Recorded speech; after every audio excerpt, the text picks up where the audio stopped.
Hi, chat. Hello, everyone joining us. Hi, I'm the Sega Scourge. Welcome to the What If Workbench. I am joined by my two co-hosts. I have Gamma. Hello! My name is Mechanist Gamma. It's a pleasure to meet you all. And I'm with Roxy as well. Say hi, Roxy. Hi, Roxy. We don't have the art up yet, so I can't point out who I am around the table, but I write and do music. Awesome. This is good. To anyone who caught any of the announcements for this live stream event, this is basically just a chilled Q&A. We're just going to chat for maybe roughly an hour, possibly 2 to 3, actually more like it. Take questions and even talk about various Sonic what-if ideas that have already been submitted through my Discord server. If you can see the message in the bottom left, that is just a little bit of information on how to submit a what-if related question. You would want to go and click on the link in the description, which will take you to my Discord server. There is a channel called Workbench Submissions, and that is where you can ask various what-if ideas, which we are going to discuss right now. We have it all spreadsheeted out, so I guess we'll just jump in. Thanks to your truth. That is Gamma's doing, so very happy. I guess... Thank you. To point out, as we got Lee in the chat, I'm the definitely very human woman on the right there. Gamma's not that long on the left. Spider-Woman. Chat.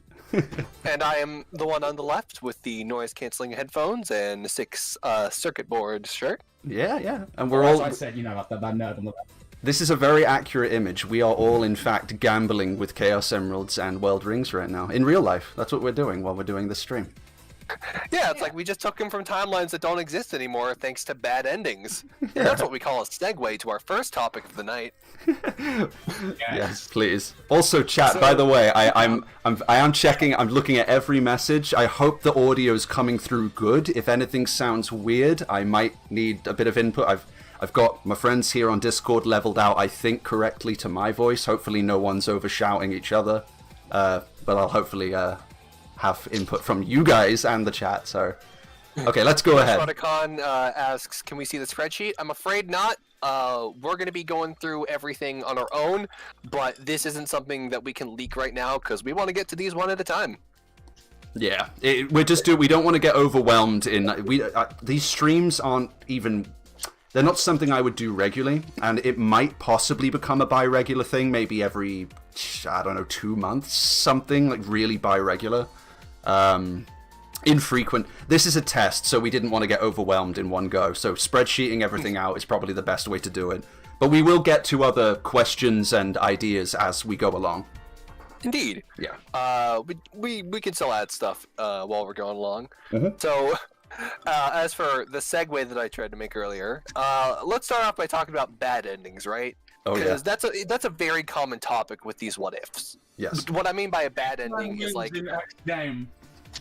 Well, not to belittle you guys, but yeah, it's a very common one. Like, what if Eggman wins? What if... What do you think is going to happen if Eggman wins? Yeah. Like, Eggman Land comes to be, that's how it is. Pretty much. And, like, there is room for some kind of, like, you know, wiggle room with unique concepts here, but it usually all goes kind of the same way. Like, Eggman Land comes to be, and in most scenarios, Silver comes back, and, like, we get a little original story about, you know, them trying to avoid those events.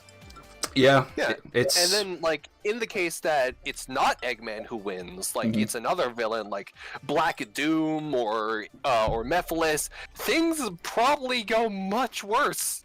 Yeah. And in some cases, there is the chance that Silver just can't come back. Yeah, it's just literal end of existence, end of life. A lot of what-if scenarios do sort of snowball into that. Like, we've had the... Well, for example, like, what if Shadow stayed dead, for instance? Well, it's just, that's a dark future example right there. Black Arms invade, Shadow isn't there to stop them, the end, everyone dies.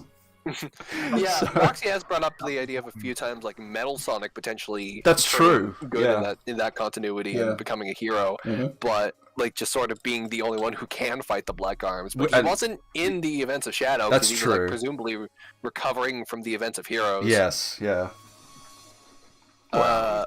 Specifically in regards to Black Doom winning, something really funny I think that kind of comes from that is 2 worlds or 1 world, no matter which way you swing, the Black Arms kind of inevitably get fucked over if they win, because their plan was to, like, turn the humans into livestock and all that, right? Yeah. Just feed off of them, like, and thrive. But the problem there is, Elise inevitably dies, which means Iblis inevitably gets released and destroys the world anyway, so it becomes, like, useless for them as a feeding well. So, it doesn't go out well for them, like, no matter how bad it seems. They're doomed to fail from the beginning. It's great. Was doomed. Yep, Doom was doomed. But yes, obviously there are some questions that do branch into just sort of very basic, end-of-world scenarios, but we have some that are a little bit more dynamic that we're going to go through that we've had suggested. Gamma. Yes. Gamma. Get that spreadsheet. Yeah, I have the spreadsheet open, don't worry, I was just reading chat. Thank you, yes, I'm trying my best to keep up with it. Yeah. Okay, so this first one is going to be one where you and Roxy are just going to have to take the helm for this, because I am not a Sonic Battle person. What if Emerald formed a link with Eggman, submitted by Rockin' Cradley and others? Oh. Rubbing my hands together.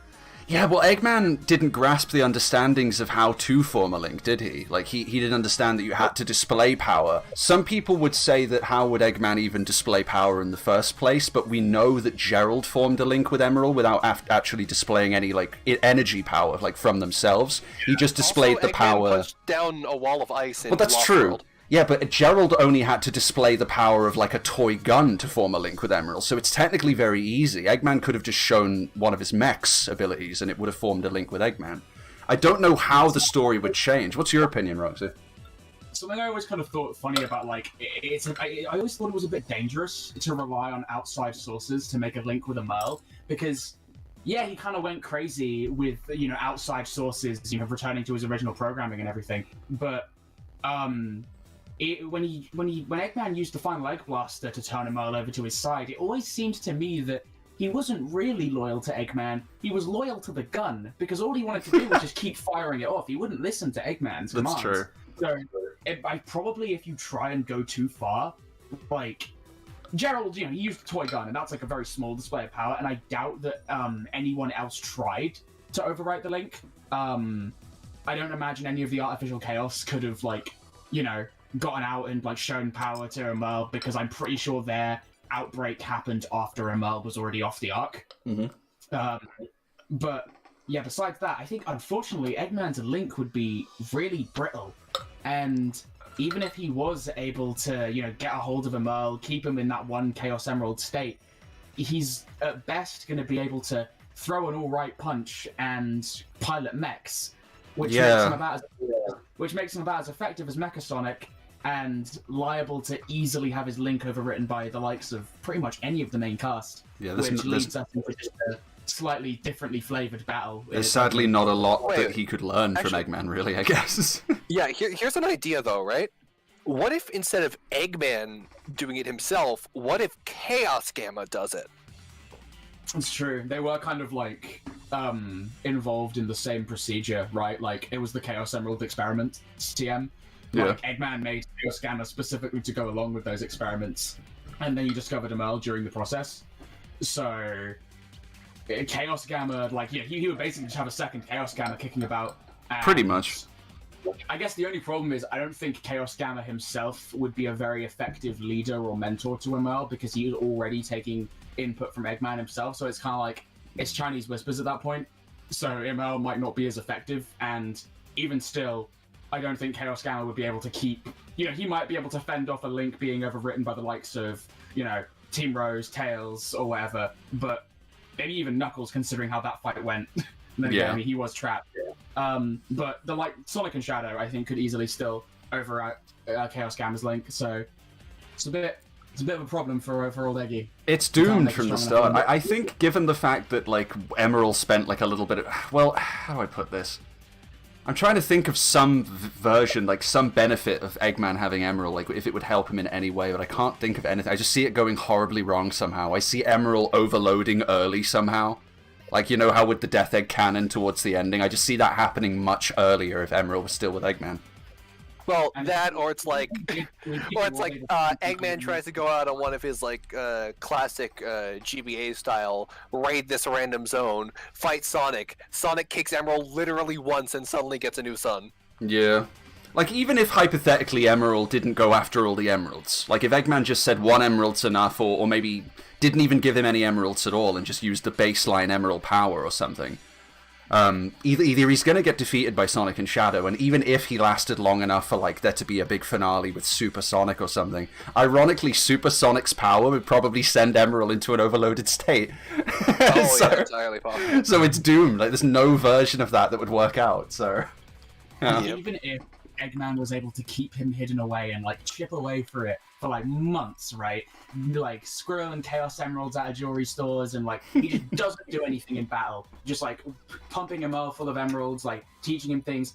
It's gonna bite him in the ass because he's gonna take on Eggman's destructive like impulses and personality, and Eggman's gonna get sick of him. He's gonna hate him, and he's gonna. It's like, actually, it's very possible that Emerald would actually overthrow him.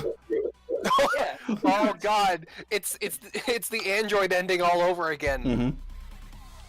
But this time with an actual Android. Yeah, this is pretty cool. I just want to point out, by the way, to the chat, the fun thing about these kinds of little live stream events and where we're going through ideas, not a lot of people realize, like with the what if videos I make, I always take a lot of feedback and ideas into consideration, so some of the stuff we're talking about could easily make it into a what if at some point in the future. Oh yeah, possible. So, yeah. So, since we were just talking about the Android ending, let's move on to the next prompt. Roxy, do you want to present this one? You got that, What if the chaos ended up working for Gun? Well, there's this lovely little game called Sonic Chronicles where this thing exactly happens. You forgot to mention who submitted it. Realize Ah, with who the did what if submit it? videos I make, That would be Darkside. and ideas into considerations. They go by Herbert mode right now, but I know Darcy. They go by Darkside. What was the question again, sorry? What if the Chaotix ended up working for GUN? Right, okay. Because as I brought up, they do that in Chronicles. That was a straight up, thing. Like, Yeah. Yeah, when them- I when think them- I think they're the the submitter ones means that- like with like Shadow and 06. See, the GM is kind of not as dramatic in those games. I feel like, the Chaotix already got themselves involved in the events of Shadow kind of already, and I feel like the most we could really get from them is acting as like Team Dark's support unit, maybe, like gathering intel for them. Maybe a cool thing we would get to see is Rouge getting to work with Espio on like intel gathering. Well, we also get more Rouge and Vector interactions, which is always a win. True! The hustlers of Sonic. Brilliant. But yeah, I feel like really the only game that they would really affect by being recruited by GUN would be Sonic 06. In which case, it's possible that they could hypothetically each get involved in the plot in different ways. Like, you could have Charmy going out to help Team Dark as much as he could, Vector running into Sonic and helping out with tracking down where Elise has been taken, and you could have Espio and Silver meeting early. Yeah. True. That's a fun one. Wow, that's a really good one, yeah. I like that. I really like the idea of I'm all for Charmy and Shadow interacting because like we have that whole thing of like, oh, Charmy looks up to Shadow, but there's not enough games where they like are able to interact, like build on it. Yeah. I'm always interested in that dynamic because like all the kids usually end up looking up to Sonic, right? So it's cool that like Charmy's kind of like, nah, I'm different. I like the edgy one. Cream, but I don't know. I think Charmy and Shadow- That Sonic comic poster where Cream is just on the bike with the gun. Yeah. So I guess we'll move on to the next one now. Yeah. It's Al the Boy. I haven't seen you in months. Al the boy. Hey, it's our boy Al. Miss you, man. Essex? Well, anyways, let's move on. Next one. What if Sonic was the villain? Submitted by Sugarcap and Kikazo17. I believe I said that. And like right? half the chat. Give that time, by the way. Anyone who's thinking, like, what if Sonic was the villain? I wouldn't be surprised if that happens in Sonic Prime. Oh yeah, Yeah. most likely. Yeah. And as far as like we did technically get like some basis for it in Scourge, but True. the thinking I specifically had when I saw this one was he would be specifically a violent anti-government anarchist, which would likely end up having Eggman partner with GUN more. Right. Yeah. Enemy of my enemy, right? He can work with GUN to like get rid of Sonic, and then like probably like nick a bunch of GUN tech, and like once Sonic's out of the way, his plan would be to just like flip the switch and betray them all. So it's just this really awkward like Eggman and like Tower sitting next to each other, like talking about how they're gonna deal with this violent extremist. Yeah. But he's like secretly just thinking like, God, kill him already. Yeah. And I think it's important to define what it means to be a villain in this case, because like, you know, there's a lot of like, oh, just slap Sonic in the Eggman Empire, but like just completely change his personality. With Lost Memory, it made sense, right? It was like this whole like web of lies and deception, and like Sonic had a believable change. I was about to say, because you were like, just slap Sonic in the Eggman Empire. I was like, wait a minute. Just like have him join the Eggman Empire as a kid and just like totally buy into the ideals and everything, but like no, Sonic had to be brainwashed. He had to like really get messed up to like believe any of that stuff, because it just goes against who he is. Yeah. So I think Gamma's kind of got the right idea. Like, keep Sonic's like, you know, what Sonic, it by nature is like free spirited, does what he wants. So the idea is if you flip that on its head, but kept him free spirited, does what he wants, but more like you said, government anarchist villain. Imagine the chaos that he would sow. He would be going everywhere, just doing whatever he likes because he can. It would be amazing. Eggman would have been telling the truth during Sonic 3. He would actually be a chaos. Yeah, he'd be going to Knuckles saying, Knuckles, my god, like, you gotta listen to me. There's this blue hedgehog coming. You have no idea. Yeah, Knuckles gets like indoctrinated, and they make like the Mount Freedom base, but it's like Angel Island, the fortified gun hotspot. Maybe this would actually lead to like the whole hypothetical thing of Eggman and Tails having like a father-son relationship actually being a thing, because Tails could like go to Eggman, or Eggman could like find Tails in the ruin of one of Sonic's battles. Yeah. You know what? We're gonna need to move on from this one. You know? Absolutely. This one is too interesting. There's a lot here. Yeah. Talking about this. Do you want to present the next one, Roxy? Here's one. What if the Space Colony arc was never shut down? This one really interests me because I really like thinking about like all the little glimpses we got into what they were researching on the arc, because it was more than just Shadow, right? Mm-hmm. Like, this one was submitted by Dr. Martex, by the way. I keep forgetting to read his Yeah. name, sorry. You do. Fix it.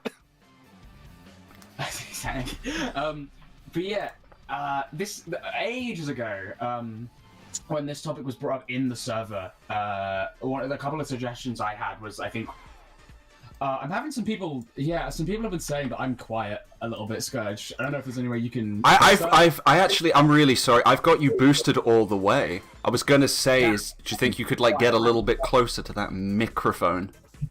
I got my interface down here. I can turn my sensitivity up. Okay. Wee! How's this? Holy crap! Let me. Is that too much? We gotta turn you back to normal volume now. Sorry, chat. Or just bit of audio technical going on. Yeah, my interface isn't labeled very well. It's very tiny numbers. The spider attacks her prey. Yeah, you can mess with the sensitivity a bit more, because every so often it pops on your end, like something's coming through. Like I could hear just a little something something. But other than that, I think you're okay. Anyway. Just as a reminder to the people in chat before we get back to the what if, we are only taking what if suggestions based on the ones submitted through the server in the Workbench submissions channel. Yeah. If you need to find where the server is, it is currently in the description of the live stream, and you can just hop in there. Yes. The whole chat is just like people just throwing out. What if? Yeah, I love you, chat. Yeah, this is great. Yeah. Okay. So getting back to Space Colony Arc not shutting down. Yes, I wanted, like, ages ago, when I kind of entertained this concept myself, one of the ideas I had was, like, I think the first thing they do is put the poor bio-lizard to sleep, because it's suffering. Yeah. Like, once everything's stable regarding Shadow, I feel like they would put the poor boy to sleep, and I think when I wrote it out, I said Shadow would, like, use Chaos Rift on it or whatever, but also they would you like go back to their other projects, right? Like Gerald perfecting the healing serum, the artificial chaos project. I mean, this probably would just result in a more equipped GUN in the present, I assume, because the artificial chaoses they were meant to be for gun, weren't they? They had the symbols. Yeah. See, my thinking here is that we would just get an objectively better world because you know what else was being worked up on the Ark? Gerald's miracle healing juice. Yep. That stuff from the Lost Colony level, because there would just be this miracle cure that could be distributed across the world and presumably made fairly easily, considering how many samples Shadow could find just lying around. I do like the notion that the Black Arms would roll in eventually, and then like they'd kind of just be like, "Here, have some artificial chaoses." No, it would legitimately. Oh, sorry. It would just be like Shadow, the defender of the world, like. It's entirely possible Sonic could like grow up looking up to the hero of the world, Shadow the Hedgehog, the cure and the weapon. True. Very true. Sonic he smears some stuff in his quills to like get the streaks. And this is a world where Sonic dedicates himself to learning Chaos Energy more based on Shadow. Sonic learns Chaos Spear. Yeah, you could get like. Sonic ends up becoming Shadow's like Miles Morales, or his Charmy, I guess. You got like classic Sonic like showing up like pantomiming, like throwing chaos spears and like putting himself like teach me the I want to do the thing. And I honestly don't think that like in this hypothetical Arc incident goes completely like there is no Arc incident timeline. I honestly feel like Eggman might even just not become a villain. Yeah, no, I mean, most of his family would still be around, so I don't think he would become a villain. Yeah, see, that's what I'm saying, because I personally read a lot into Eggman's motivations as a character, because I write him a lot, so I gotta, like, figure him out. But one core thing that I've thought about is that he looked up to Gerald. Yes. And then GUN just executed him in circumstances that they had to keep redacted. Yeah. So that has to at least influence his dislike of GUN, right? Totally. So if Gerald and Maria were still around and they're completely healthy thanks to the miracle well, as long as Gerald is able to live before dying of old age, that is, I feel like Robotnik would honestly just carry on his grandfather's work and help to benefit humanity. Yeah, so do I. Well, obviously, like the big obvious one is Maria like gets cured of her NIDS, so she gets to live to the present age. And something I thought about was with the artificial chaos is if they got completed, them looking a bit more like Chaos Zero. Like Nibrock has a render of that lying around. I also thought, why stop at just making them be made of liquid, right? Because you could just make them be made out of the healing juice, and you've got like the ultimate combat medic. Right? Like you into like a destroyed city with like a whole squadron of them, right? Yeah, like, just for clarification to anyone who might not remember, So there were these healing pods in Shadow the Hedgehog filled with this anomalous blue juice. It was said that Gerald created them. Shadow could use them to like heal gun soldiers, for instance. I think it was a whole mission behind it at one point. Yeah, it was. Yeah, if you take Maria's mission, then she just the gun drops. soldiers were shooting the scientists, and you had to use it on the scientists. Yeah, so the idea being is like, what if the artificial chaoses were just made of that liquid? That'd be kind of awesome. Yeah. So as far as Gerald like also the made a actual gun, villains I think, left or go, something. like we have to think about like who would actually be left in this timeline, because Angel Island would probably get discovered at some point and stuff. Knuckles, but would Chaos ever be released? Probably not. No, probably not. Yeah. Actually, That's you know the what? thing. I feel like he would be, but not by the humans. He'd probably get released during the Black Arms attack. Just accidentally. Yeah, and definitely. if anything, I feel like it's entirely possible that they could convince Chaos, enemy of my enemy, and just turn him on the Black Arms. Heal units, that's what they were called. Thank you, Real Yeah, heal Sonic units. Jack 10. But yes. Like, between Iblis and Chaos, the Black Arms just can't get a break from these kaijus. I mean, Yeah, and then we have Iblis. you know what? Actually, I just thought like the notion that Chaos gets out during the Black Arms invasion. So you've got Doom after the Emeralds and Chaos after the Emeralds. It's just like a battle for who can get the Emeralds. Yeah, and then oh, I just had a beautiful idea. Shadow teleports Perfect Chaos onto the Black Comet. There you go. Just they go nuts. Let them fight. Let them fight. That's perfect. But we need to we move actually on. don't- Holy crap. Oh yeah, we should. One more thing before we move on, though. We don't actually know the circumstances behind which Elise's mother died, and the death of Elise's mother was like the reason that Mephiles and Iblis exist at all. So, do you think that she could have potentially been saved with the heal units? That's a good point. Entirely possible. Yeah. Like, it depends on when you think she went out, but like, considering that Duke wasn't all that old, and you know he was willing to use time travel, I like, if he was willing to do that himself, he was a man of science, so I have to assume she died of some kind of natural cause and wasn't assassinated, because if not, he would have been gearing up for like battle to like, go back absolutely. and save that, right? So it probably was. You could probably make a good like case. Yeah, in that case, then the Solaris incident wouldn't happen, and there would be no that to worry about. Eggman Nega probably wouldn't be evil either. And then Dark Gaia doesn't get released ahead of schedule. So really, the only actual threat here is the Black Arms. Yeah. So you know what this means, kids? The government is awful and did everything wrong. The government is the source of all evils in the world. Yeah, follow Sonic, permanent anarchy. Okay, Anyway. so oh boy, this one. On a similar topic to what we talked about last time, what if Shadow went back in time to save Maria? Basically, Sonic Flashpoint, submitted by Vlad. Nice. I'm not like at all knowledgeable on DC. So I'm gonna like down the lead here. I actually, my only notion is this entirely depends on if you believe in split timeline theory in Sonic, because there are some people who I've spoken to who believe split timelines are a thing, and there are some who don't, and think that time is cohesive and linear.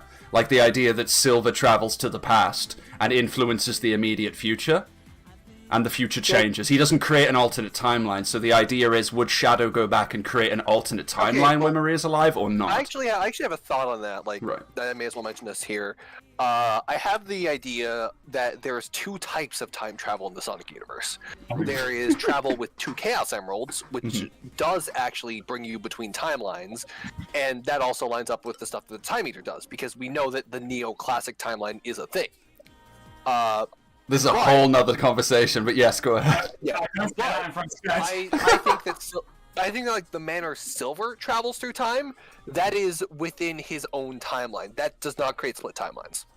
Right, okay. Well, that's the thing. No matter which way you think it works, he could still be creating split timelines. It's just those timelines aren't the destined future anymore. So, like, he's basically, like, uprooting the ruined timelines and making them the alternate outcome. And, Yeah, exactly. You know, like, he goes back to the future of the timeline he just made, basically, or he is, like, adjusted, and then he sees everything's fucked up a different way, goes back, the cycle repeats. Poor Silver. Poor boy. I was about to say Yeah, CD. Does CD add to the notion of alternate timelines, or does that say that just time is linear?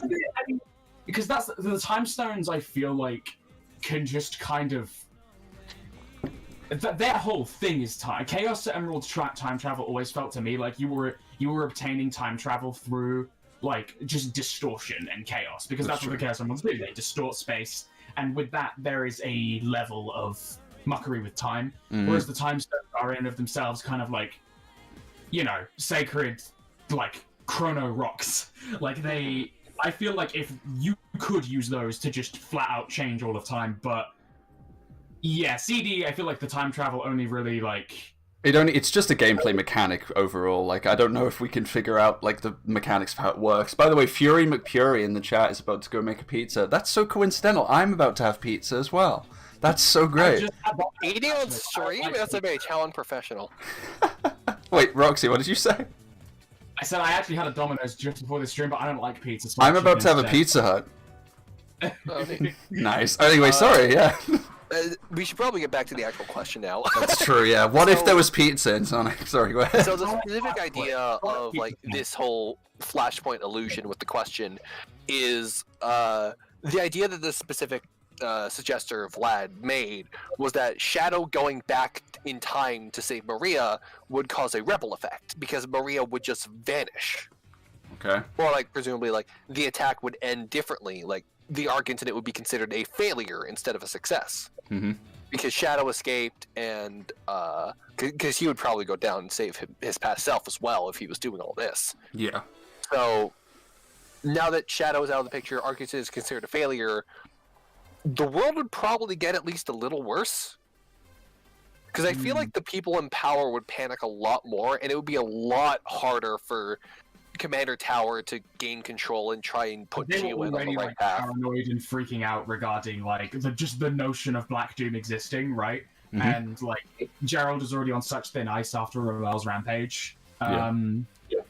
Shadow going back and making things even worse, because that's the thing. Like, they didn't go up there specifically to murk Maria just because she was Maria. It was like they, as we see in the Doom, they were there to just make sure no one remembers. Pretty much. It was genocide up there. Like, I will always bring up those 3 Donnies that sit on top of the elevator with knives, waiting for anyone to come by. Like, that's terrifying. And they were going to do that to Maria. But yeah, no. So you were saying like Shadow would help his past self as well. So do you think this is a situation that like he stops the shot, tells Maria and leaves Maria in the care of his past self? Because then you. No, I think this is a case of Shadow evacuates the arc mid-arc raid. Okay, right. Okay, now here's the thing. I wanted to bring this up. You know how when we talk about Silver's time travel, also hi Invader Scar in the chat, we talk about Silver's time travel and we say that he's decoupled from the timeline. That's why he doesn't go all back to the future when time changes and he starts to go see-through. Yeah. So the idea here is if Shadow saved Maria in the past and worked with his past self, does that mean we'd be dealing with 2 Shadows?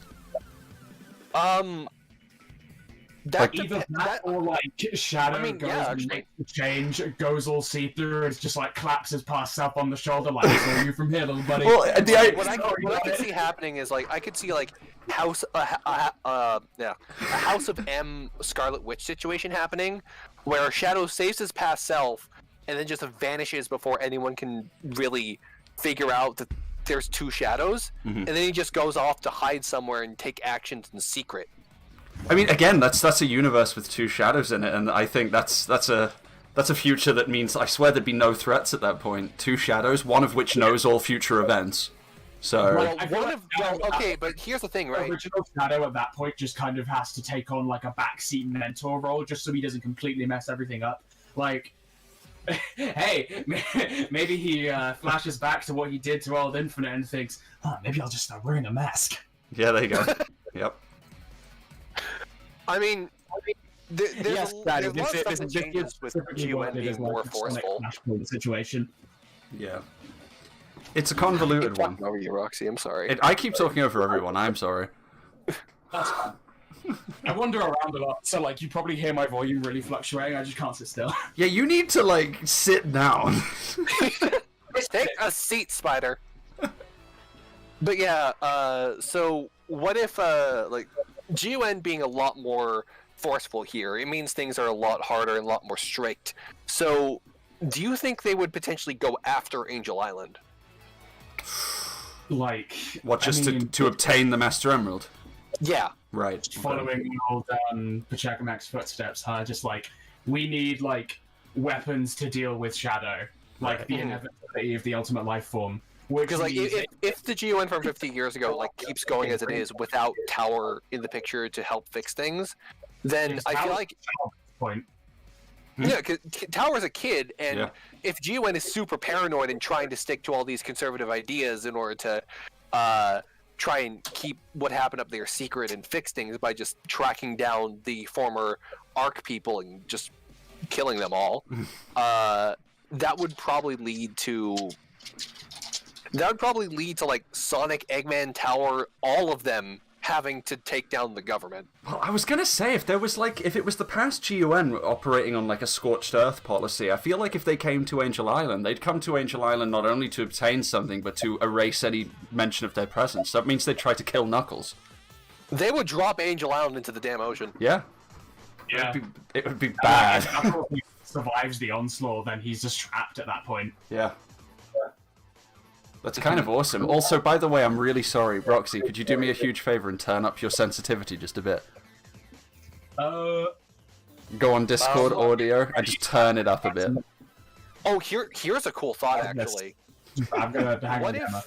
like, presumably Two Worlds is a thing people know about it, so GON would definitely storm Mobius at some point, or Sonic's World, or whatever you want to call it. Mm-hmm. What if Little Planet became a haven? Oh, like just... Oh, well, I mean, because it disappears, right? So it's like Yeah, we can just it only bounce. appears for, like... Yeah. Yeah, they can just have, like, their base up there and send out agents every time Little Planet comes down. That's true. I That would would be pretty... bring up.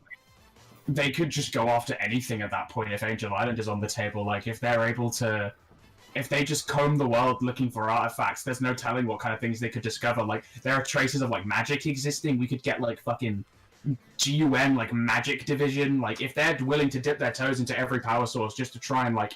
Just because they're so scared of Shadow, right? Just to say, because we've proper like snowballed into completely other what if ideas. This is awesome, by the way. But just someone in the chat, Isaac, was saying in relation to Maria's sickness, if Shadow saved Maria, she still has that illness. So we would either have to assume that before her death, she was like taking treatments to cure her from it, and perhaps if she survived, she would have continued taking those treatments to cure it.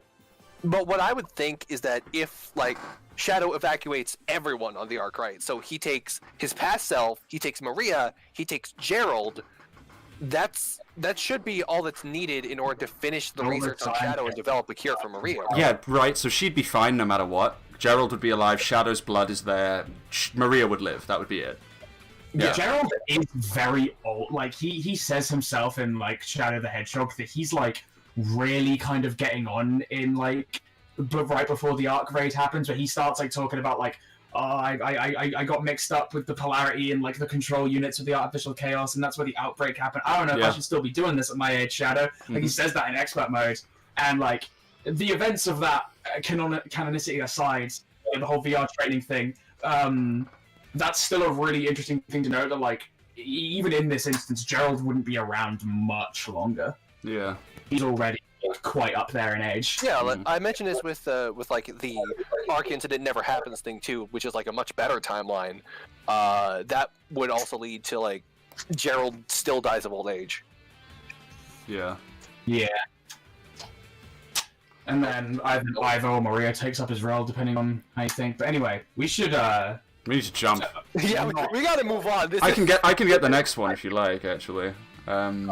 Oh, you're gonna do it? I'm okay. right here, yeah. We've got... The next question we had was, what if Tails actually did get roboticized in Sonic Lost World? This was submitted by Dark Knight 2951 and Swaggy Llama Queen. So... Swaggy! Okay. Yes.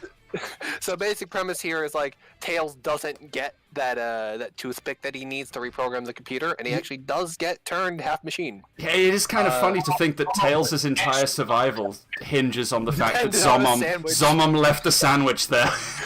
Yeah. But in terms of, I think I should probably clarify, because roboticization is a complicated term that it means two different things in two different canons, right? Mm-hmm. Yeah. Because I could probably handle this because I'm the Archie person. In the Archie comics, roboticization is a term used in the canon to refer to the quite literal one-to-one transfer of biological matter to mechanical matter. As in, your normal fleshy arm goes through the magic roboticizer, it actually just becomes a metal arm. All the original pieces of your arm are still there, which is why you can be de-roboticized, but they're all artificial instead of natural. Yes. Meanwhile, later in the series, we got introduced to the concept of legionization, which is where you actually chop off pieces of your body and put mechanical bits on them, similar to a cyborg. And in the games, like with Sonic Lost World, that is what we're shown. Like, it's actually turning Tails into a cyborg. That's not something you can just throw back in his face. Like, I would be half tempted to believe that, like, what Tails went through was more like the process of being turned into a badnik, because we never even... I mean, obviously they can't show Tails getting, like, chopped to bits, right? But, I don't know, like, the way his design looks, it looks like it could just clip on like armor. Yeah, pretty much. So, like, if he really even was roboticized to that degree... It's just, again, there's differences between what the term means in game canon or in Archie. Yeah, but I mean, the term I brought up is actually supported by Sonic Chronicles, because that's how we see the armadillos and stuff in that game. That's true. Yeah.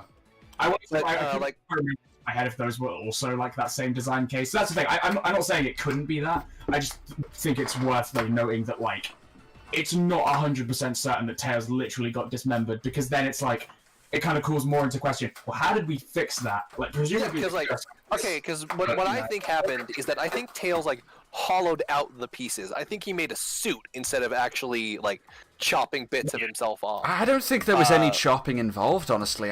My personal take on roboticization in Sonic canon in the games is just that it's an animal inside a machine. So I just think that Tails was getting partially put like a casing over him. He would have just been in there. I think it can be removed. You know, like when you think of Gamma, E102 Gamma, that pink flicky has been roboticized, essentially. That's what I always thought it was. I wouldn't really consider that roboticization. Again, it honestly, the chat and us here in the core, we probably have our own takes on what roboticization means in the game canon. Yeah, but because I think there have been uses of the term roboticization for the creation of badniks, and it feels kind of like Lost World especially was very focused on the put animal in robot shell. Like we see it happening on an assembly line earlier in the game. Yeah, the Forces promo stuff, actually. There was a lot of promotional stuff for Forces in which Eggman referred to that process as roboticization as well. Again, it's very different. Isn't it like with the actual people though? Like, does he like put them into badniks? I don't know. I don't know what he does with like Mobians or. Like, I had this kind of slightly unrelated idea that like that was why he kidnapped Vanilla in Advance 2 to like, use her as a test product.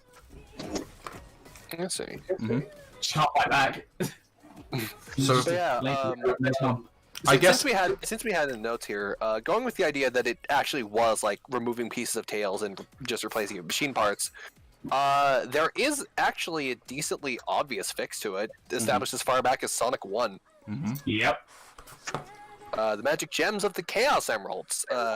It's often forgotten, but they have the power to basically fix the mechanical damage done to the world by Eggman. They do it to South Island at the end of Sonic 1. We see it happen a few times in the Game Gear games, I believe. Mm-hmm. Yeah, we actually see in the Game Gear games, like because the 8-bit titles have like those old maps of South Island, like as a world map. Yeah. So in the endings of those games, rather than just like making Green Hill flourish with life, it actually shows like the island, all the pollution and like mechanized stuff getting like removed because of the Chaos Emeralds. So yes. it's something they can definitely do. Mm-hmm. But see, Callum's basically gotten like the idea. Tails essentially was roboticized in Lost World, but he prevented the actual mental brainwashing. This is basically assuming he did get turned. Yes. Yes. So you kind of have to bake in the Chaos Emeralds to Lost World's plot. I mean, there are special stages in those games. You can do it, especially the 3DS version, which is kind of a whole other thing. I mean, look, going forward, let's hypothetically say we were going forward from Lost World, because a lot of the what-ifs, as we know, they don't just center on where they originate, but also like going forward. Let's say if Tails was roboticized permanently under Eggman's control going forward. Like, okay, let's say he got back under Eggman's control after the Zeti were defeated, for example. That would mean that in Forces, the likelihood is that there would be no infinite, the Jackal. There would be Tails roboticized using the Phantom Ruby. That's possible, but I definitely feel like Sonic would just grab the Chaos Emeralds before that was a possibility. Yeah. But they're not in Lost World, like the Wii U version, so like unless you you could like go back to the planet's surface and go on a small road trip with Amy and Knuckles to grab them all. But then Forces would happen. Really easy task. Yeah, right. At that point, like Forces is already like brewing, and he can't do that before finishing his business on the little planet. So he has to like fix all that stuff. Eggman gets away with Tails. Is this on the little planet? I said little planet. I mean the Lost X, right? I'm getting my satellites mixed up, right? But yeah, right. Like he can't go and grab the Chaos Emeralds from the planet below, like until he deals with everything there. So Eggman still has him, and I feel like it would just be in terms of storytelling. Like we would end up in Forces and like. Tails would just be patient zero for the Phantom Ruby prototypes. Yeah. And then Forces would instead more revolve around, okay, we need Chaos Emeralds because we need to, 1, oh god, war, 2, we need to save our buddy. Which is ironic because... I just realized... Yeah? this would be a lot harder in Forces because the Phantom Ruby Yes. is there. Yeah, exactly. If anyone who knows, like, played Mania, for instance, the Phantom Ruby has this very strange ability to mess with the Chaos Emeralds. So that means that even if Sonic had gathered them and tried to save Tails, the Phantom Ruby might negate that. So that's worth noting as well. Action and like try to run away, like, you know, it opens up a portal, so like Tails might get like flung into null space or classic Sonic timeline or wherever else. Yeah. Oh boy. That's pretty cool, this one. We also know that the Phantom Ruby messes with robots, so Tails would probably get like a sick new form. Right. Like, Oh, like, wow. That is good, yeah. Wait. So I think we should move on now because we're about done talking about this one. I think. I don't remember if when the last time Roxy got to say it was, so I'll give you the next one after this. But I think I will do this one because I'm not going to be able to say much about this. This is mainly you two talking. Y'all know how Eggman used the journal of Professor Gerald to find Shadow during the events of Sonic Adventure 2, right? Well, what if instead of reading about Shadow, Eggman found Emerald instead? robots are much more easy to control than living beings, surely, right? Yeah, I just feel like SA2 in general wouldn't happen at that point. There wouldn't be any Arc incident, there wouldn't be any of that, because like the only reason the Arc was... Rouge. Well, the only reason the Arc was brought into it and the whole of that happened was because of Shadow. So with Emerald, they'd just remain on Earth looking for Chaos Emeralds. Rouge would get involved. I'm trying to think what would happen other than that. Kind of like an early, like slightly scuffed battle adaptation because like no Shadow, no... I mean, Rouge's role would be different, like, because... Possible Omega? That's way too early for Omega. I guess so. Is it? Because, I mean, like, he is E123, and we have E1000s in Sonic Adventure 2. I mean, unless he was being built, I'm not sure. I just feel like Eggman wouldn't sit on him for that long because the whole point, the whole reason he's not out there being like a main antagonist is because Eggman's shacked him up like guarding Shadow, but there's no Shadow to guard at this point. So I feel like Omega must have still been in the works, and like those like crazy high numbered E series must be part of like a different line because like, reduced line. Because why would you call it an E1000 if it's just a dumber Gamma with an extra gun?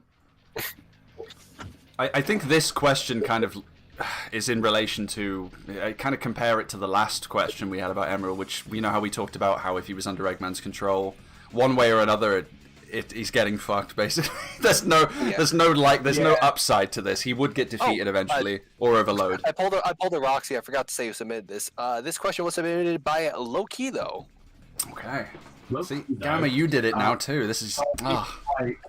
Rouge's involvement would also be completely different because, like, depending on how you interpret her dialogue, she might not have been as fully vested in her government work at this time, and she was already kind of, like, abusing the president's trust in Sonic Battle to a major degree, and I think even Rouge might be able to, like, actually overwrite Eggman's link, depending on how he forms it, so, yeah, I just don't see this going very well for Eggman at all. No. And that's the question. Yeah, I mean, that's as far as I can go with it, yeah. Going a bit snack, because we already kind of covered, like, this kind of thing earlier on, so... Next one would be... Now, it's funny, Scourge, you brought this up right at the start of the stream, and usually we would just flag it down under a bad end, but... Okay. What if Shadow stayed dead? What if Shadow stayed dead? Okay. Who submitted this one? This was from Gurak Weavile and Real Sonic Jack 10. Gurak Weavile, Real Sonic Jack 10. Everybody said that over each other. That was awesome. Yeah. No respect. We'll hate each other, actually. Oh, okay, so... I wish you were dead. Right. Like Shadow. Shadow staying alive, except, like, just not pawning it off to... Oh, stayed dead, excuse me. Stayed dead, but not pawning it off to just Black Arms invade and he dies and everybody dies and that's it. Yeah, because... There needs to be more to it. I earlier, like... What about Shadow Android? Like, specifically, like, the prototypes. Right. I think we actually get the Shadow comes back and it's just an android now. Yeah, like, but see, hold on. The only reason what wasn't it? The only reason the Shadow androids existed was because Eggman had captured the original and had him in stasis. You can still find his corpse. Okay, he could find his corpse, sure, yeah. We'll go with that, yeah. By assuming Eggman was able to synthesize the data from his corpse, but, like, he puts him in the tube, but... The difference here is that, unlike in canon, he was not able to be revitalized, and after a few days, Eggman's just like, uh-oh. no. Yeah. Yeah. Also, sorry to pause, but before we continue on, I just want to remind you all, you all as in like the stream people, we're not taking submissions from the stream chat. No, If you want to submit it's on the screen. if you want to send something in through the if you want to send in a question in and have us possibly take a look at it, you got to do it through the Sega Scourge Studio Discord channel you can find in the description of this video, and send it in through the Workbench submissions channel. Yes, just everyone in the chat to let you know, this is very much a test stream. So we're easing the flow of suggestions, questions, ideas. That's why we're putting it in the Discord for now. This is just to mitigate some of the overloading. Alright, shall we resume now? Yes, let's go ahead. I think so. Assuming Eggman like just gets the data he needs from the corpse and like realizes Shadow has passed during the developmental stage of the Shadow androids, is just kind of like, well, and then probably like, you know, Shadow android, I guess like it's hard to see him going through the same thing as like, you know, Shadow did in Heroes, even though he believed he was an android, because there's no real reason for Eggman to lock one up special under the guard of Omega. Like, maybe he would keep Omega down there to guard Shadow's corpse so no one finds out, and he can use it as like a bluff, like, I have the real Shadow!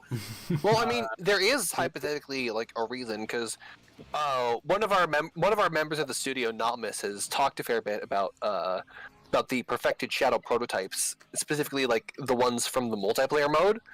I feel like they would have at least a simulated replica of Shadow's blood and could probably do similar things. So if he has like this, the yellow one. Yeah, if he has like this one really powerful prototype, then it could be possible that he has that like in stasis, and he's gearing up to deploy it. So he puts Omega on guard to make sure nothing happens to it. Right. And then Rouge comes by, and everything happens to it. I like your new look, Shadow. The dick in the blonde. I like how you put that, and then Rouge comes by, and everything happens to it. I'm trying a new style, Rouge. It's called road pavement. Also, who the fuck are you? Yeah, like I can't help but think that we then lead into a pretty similar Heroes, and then probably just one of the android endings of Shadow the Hedgehog, right? So like, Eggman gets murked, Shadow and Omega take over the Empire, and it goes on. Well, one thing that I would find interesting here is Black Doom's perspective on the whole thing, because his ultimate weapon is gone. He comes down trying to find like his Shadow, and he's like, "Wait a second, you look different." Unless you think he'd like put a Black Arm spore in Shadow's body if he's able to locate it and reanimate him like as a mindless servant. But I feel like his Oh god, don't give Speen more ideas. Zombies. Oh god, no.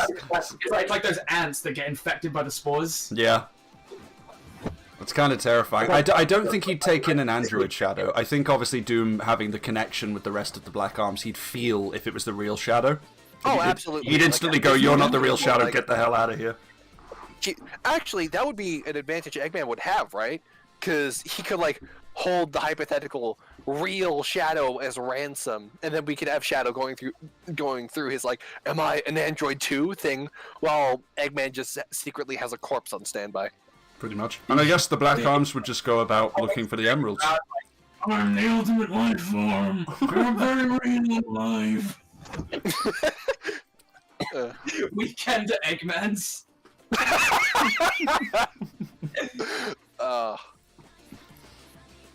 But yeah, no, like, I feel like the Shadow Android would probably, like, find its own identity, too. But if he is, like, the leader of the Empire, that takes out a lot of Eggman plots, and he'd probably... See, he is pretty close with Rouge due to the events of Heroes, and some joining stuff in Shadow of 5. In that ending, he kind of forgoes that, because isn't he talking about making, like, a utopia for artificial life? That doesn't necessarily mean wiping out everyone else, though. He could just, like, want to create, like, an island nation for robots. Like, he just wants to, maybe, like, he just wants to make his own, like, nation, I guess, like, his android nation. Maybe, like, he would even do it semi-peace. Like, no one would like it, because it's like, oh god, he's super powerful, and like, he's got like this whole robot army, and he's taking the mantle of the Eggman, but he might just bugger off to the Ark with Omega and like repopulate it with his new android like kingdom, and then just like repopulate it. Well, okay. I mean, live there. See, I don't want to think about Shadow and Omega repopulating anything. Listen, right? You can't judge me for what I write in my free time. My point is, this whole thing hinges on what if Shadow stayed dead, and we veered into Shadow Android, and then Android ending becomes canon. Okay, we get it. Yeah. we don't need any more. No more Android repopulation. About, Shadow would probably get in, Shadow Android would probably get involved in 06 in some capacity, right? Because I feel like GUN would definitely try a more diplomatic option with him, because this isn't the real Shadow, and that means Commander Terror's whole vengeance thing is made irrelevant. True.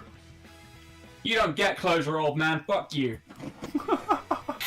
You get closure with the corpse. You can kick it if you want. Yeah, there you go. He'll be happy with that.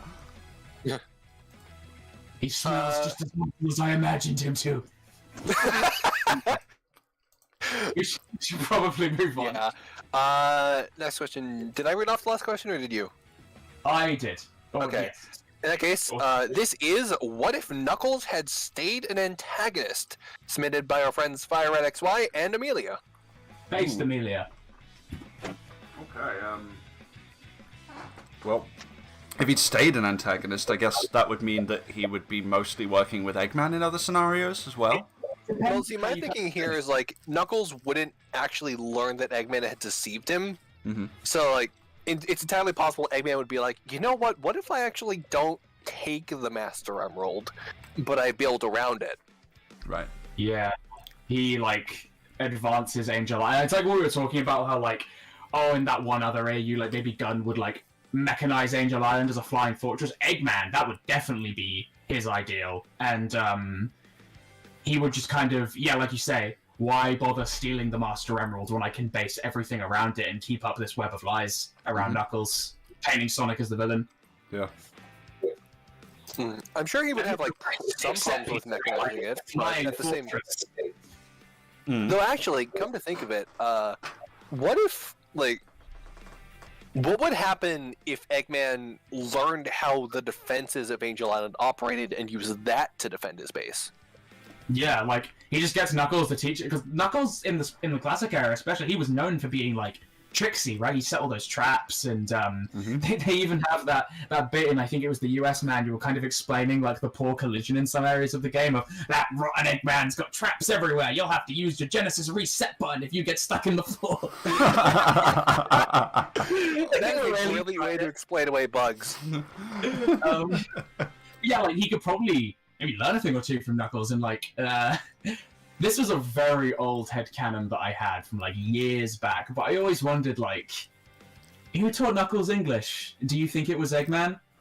Like, you really spin it a certain way. Maybe the reason Eggman is always able to trick Knuckles is because Knuckles can never truly, like, bring himself to hate him, because Eggman was the one that introduced him to the modern world. And there's, like, some level of, like, you know, gratitude towards him for that. I mean, in this What If, you really could probably sell it as, like, Papa Egg and, like, and Knuckles. Well, until like Sonic Adventure or so happens. Until it all comes crashing down around his head and Knuckles realizes that everything he's been told is a lie. Yep. Yeah, because I definitely feel like if Chaos gets out, because he probably would at some point, let's be real, Eggman's going to be straining that Master Emerald super hard for his stuff. Like, Chaos would start doing his whole thing, get the Chaos Emerald somehow, we'd probably have more Knuckles versus Sonic fighting, and then we'd eventually get to the point where we have perfect Chaos attacking Station Square again, or maybe even Angel Island itself, and then Knuckles gets to personally see Super Sonic save everyone, including Eggman. Yeah. It messes up its whole perception. And Chatty Phantom brings up a good point. There would probably be some seeds of deception, or like some seeds of like doubt planted in Knuckles when Eggman starts going too far with the mechanization. I feel like he'd be ideally smart enough to do it slowly in little bits at a time so Knuckles doesn't become suspicious, but once it starts getting really obvious that he's like, these upgrades are kind of to the island are kind of tainting nature, that Knuckles would start to be like, hey, I kind of don't agree with this, and that would cause friction between them. Yeah. Before then, obviously, Adventure comes around. I wonder how the Master Arm... You suggested maybe it would break because of Eggman overusing it, but, like, what if, coming off the back of, like, instead of it just being, like, oh, Sonic was running around Station Square, like, it's, like, kind of like Sonic Chronicles, where it opens up on, like, an Eggman defeat from, like, an unseen adventure, or, like, Unleashed. Sonic comes in and tries to, like, dismantle Eggman's flying base, and he, like, spin dashes the Master Emerald and smashes so it. Sonic releases chaos, and then Eggman has to, like, rapidly figure out how to use that to his advantage. I like That's that. not what it looks like, Knuckles, I swear! Yeah, that works. Hey, Knuckles, do you want a brother? You guys had a lot more steam for this one. I honestly, I had nothing for this one. I couldn't figure it out. I've been offered this before in comment sections, like if Knuckles had stayed a villain or like been an antagonist like throughout. I just could never figure out how it would work. I get to Adventure and I'm like, I have no idea. That's the thing, it kind of all falls apart around Adventure, but you can have some fun with it before then. Yeah, that's true. And then you have more reason for Knuckles just having a vehement dislike of Eggman. Mm-hmm. You are my father, Robotnik! I loved you! You stink. Okay. You want to Alright, so jump? I can next do up the on next this- one if you like. Oh, okay. Okay. Alright. We've Yeah. got. Oh my, this one's something. What if Eggman was elected president of the United Federation? Submitted. Oh, this one. Brushfire Khan submitted this one. Yeah. Okay. I want to just. I feel like there needs to be. We need to just get the Donald Trump joke out the way. Just throw that one out. There we go. It's out now. Okay, now we can move on. Alright, so... And Sonic's not allowed through it. Sonic's not allowed through this wall. I would like to just read out my notes on this topic. The annexation of South Island, a historical documentary on the United Federation's crimes against the Compass Archipelago. Mm-hmm. Because, Actually, this is... wasn't there an episode of Sonic X about them running for president? This is a whole Yeah, there Sonic was. X thing, yeah. Also, we're out of music, so I'll put on Virtual Sonic now. Yep. Okay, Yeah, good. I love this. Slap the playlist on, very good. Nice, awesome. Alright, so, I honestly think this is really interesting because of one core fact. If Eggman is the president, he effectively controls GUN. Mm-hmm. Yeah, that's like the only thing that stops this being a joke, right? Because that's actually kind of a serious consideration. Yeah, well, that just means GUN's like a permanent antagonist for Sonic. Something for him to come up against constantly. Until he gets overthrown, because Commander Tower would still be in power. Yeah, So- that's true, I suppose, but... That's the thing. His working relationship with the president means that he gets to still be, like, head of military stuff, but I feel like Eggman wouldn't give him that inch and would possibly just fire him so he could take that role for himself. That's It's true. totally possible, That is yeah. true, yeah. But but here's a question, right? Like, this is still a presidency. It's actually diplomacy. So he could get kicked out of office if like Sonic and Tails and the gang were able to like prove he did all these crimes. Yeah, that would... Yeah, It would become... The whole Sonic story would become a political drama, basically. Of No, trying, it we're would trying to be get like- Dr. Eggman impeached. That's what's happening. Yeah, get Eggman impeached. Mhm. I honestly feel like it would. drama unless Eggman just uses his role to, like, do a full-on dictatorship, and it's like Eggman Land comes to be, but it's kind of like a pre-built Lego set, and it comes about way earlier. Yeah, I also feel like there's the possibility of a. Words, I forgot what I was gonna say. Right, there's the possibility of Eggman trying to get the Chaos Emeralds for supposedly military reasons, and he would use GUN to cover up his trail. So it'd very much be a whole thing of trying to get past the government and prove to the common people. I have a legal permit to unearth these ancient gems. You can't do anything about it, Sonic. I just had a hilarious idea. President Robotnik publicly shames the terrorist Dr. Eggman for his actions. See, this is probably just because I've been playing boatloads of Mega Man X lately, but I'm getting flashbacks to, like, the political undertones of, like, the PlayStation games in that series, and it's like, I just thought about Sonic being legally labeled as a maverick because he's opposing the government. There you go. Oh, wait, did it? Oi! Music! Music. Oh, What are you there we doing? go. Tunes given to me. Okay. Are we jumping or are we? I think... Yeah, that's what we got. Yeah, I guess we. And this one, there's something about this one, and it's like, even if it sounds like a joke at first. Now, Oh boy. we're gonna be riffing on the Sega Scourge is his inspiration here. What if Eggman turned good after SO2? Submitted by Sonic Jr. 1992 and Jack Hamo. Eggman turned good. Oof. What if Eggman turned good? And this isn't one where it's like, oh, like we've inadvertently achieved this by removing his possible motivation for becoming a villain. This is specifically kind of phrased like after that bombshell dropped on him in SA2, Eggman's just like, Yeah, this isn't like a Mr. Tinker where he like loses his memory. It's like he actually takes the steps towards becoming inherently good. Absolutely. Just like, I feel like it would start with he loses like sight, right? He become maybe a bit like that one Mania like concept story. He gets depressed or whatever. Like he loses steam first, I think, before he turns good. Because I don't think Eggman's doing any heel face turns, like at least not like that. He would probably just have a lot to think about, and like the gaps between his attacks would get a lot wider. They wouldn't be as intense, and he'd kind of. Man, I keep somehow bringing this back to Mega Man. He'd question, what is he fighting for? What is he fighting for? Point.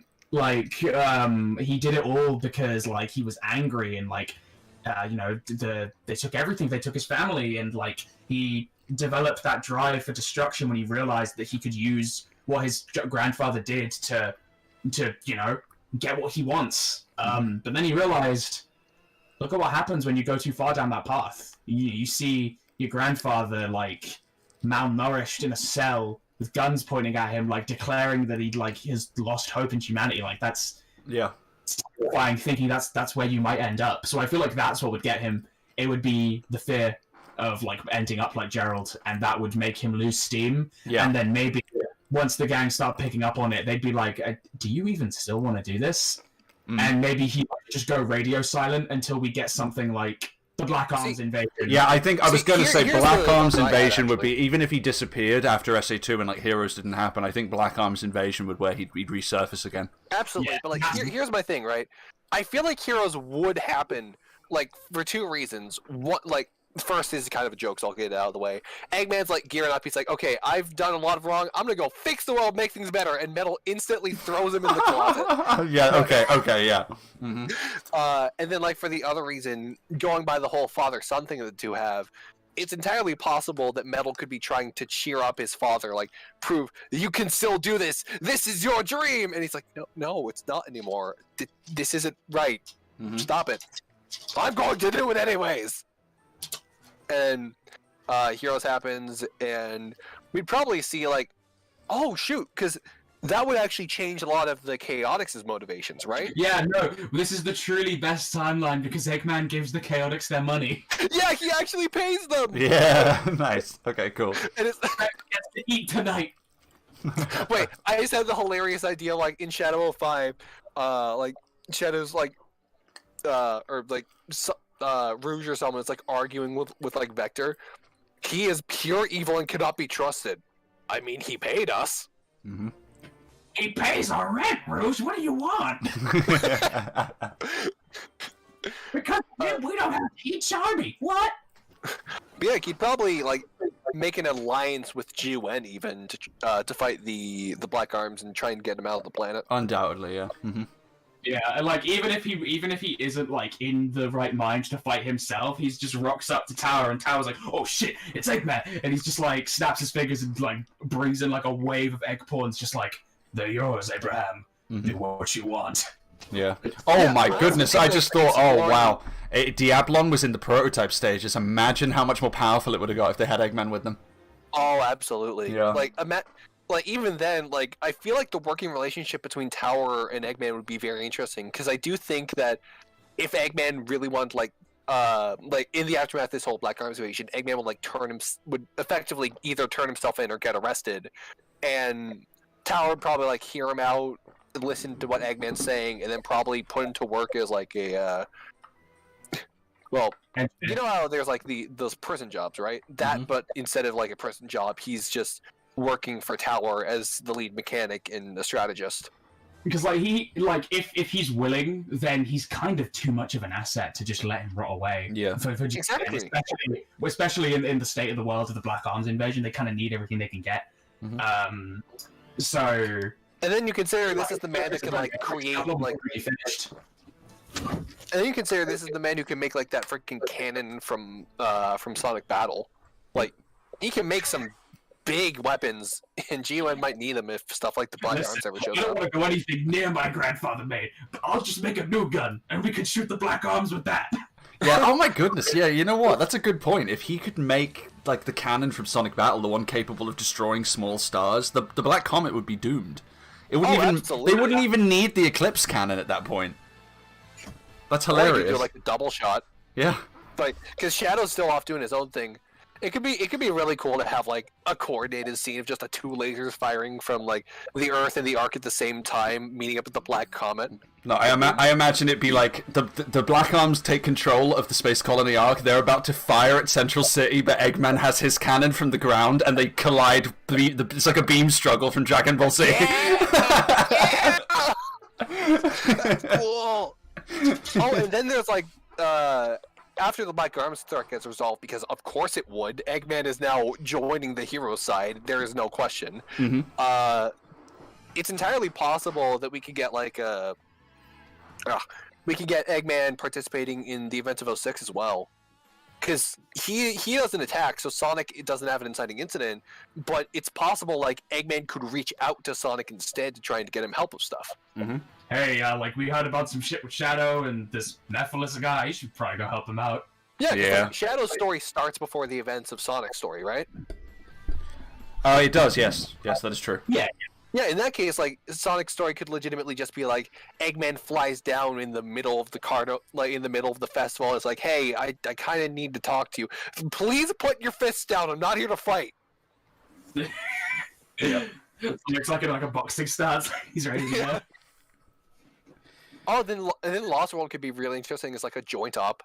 Yeah, there's a lot of goes potential with a terribly, good guy terribly wrong. Eggman. Like, good guy Eggman is a good concept, and It's one that, like, you could change the whole series with this. We need to make sure we don't. At least not today. Yeah, perhaps another day. Yes. Let's move on though. Okay, this one is actually one that was submitted during this very live stream, so now we're on to the final two at the moment. What if Shadow was the werehog from Galaxyverse? Ooh. How did we get here?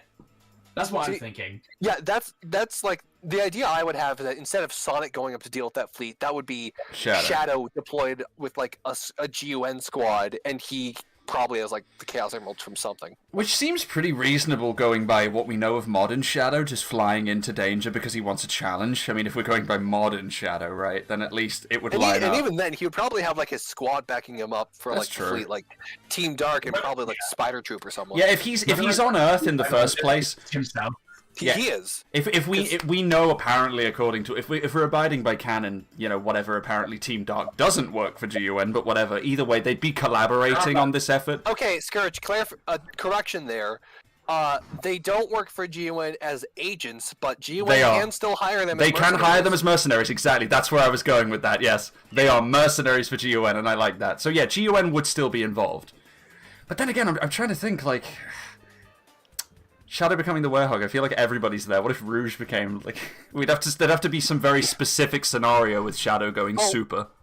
I mean, I think there is, because like Eggman had like the Egg Dragoon prototype, which managed to catch Sonic. Okay, true, yeah. Okay, then Shadow's, And- yeah. Mm-hmm. And even then, like, Well, you I'm just remember that it took that when Supersonic was chasing after Eggman, they went through several battleships in order to get to the cannon. That's true, yeah. Okay, then it would happen. I was just trying to figure that Shadow out. could pull out of the guy's hand, but I feel like you could spin it that he gets pushed into a corner and is like, okay, if we're wasting time, I should just pop my devil trigger and finish this up. And then they did not, in fact, finish this up.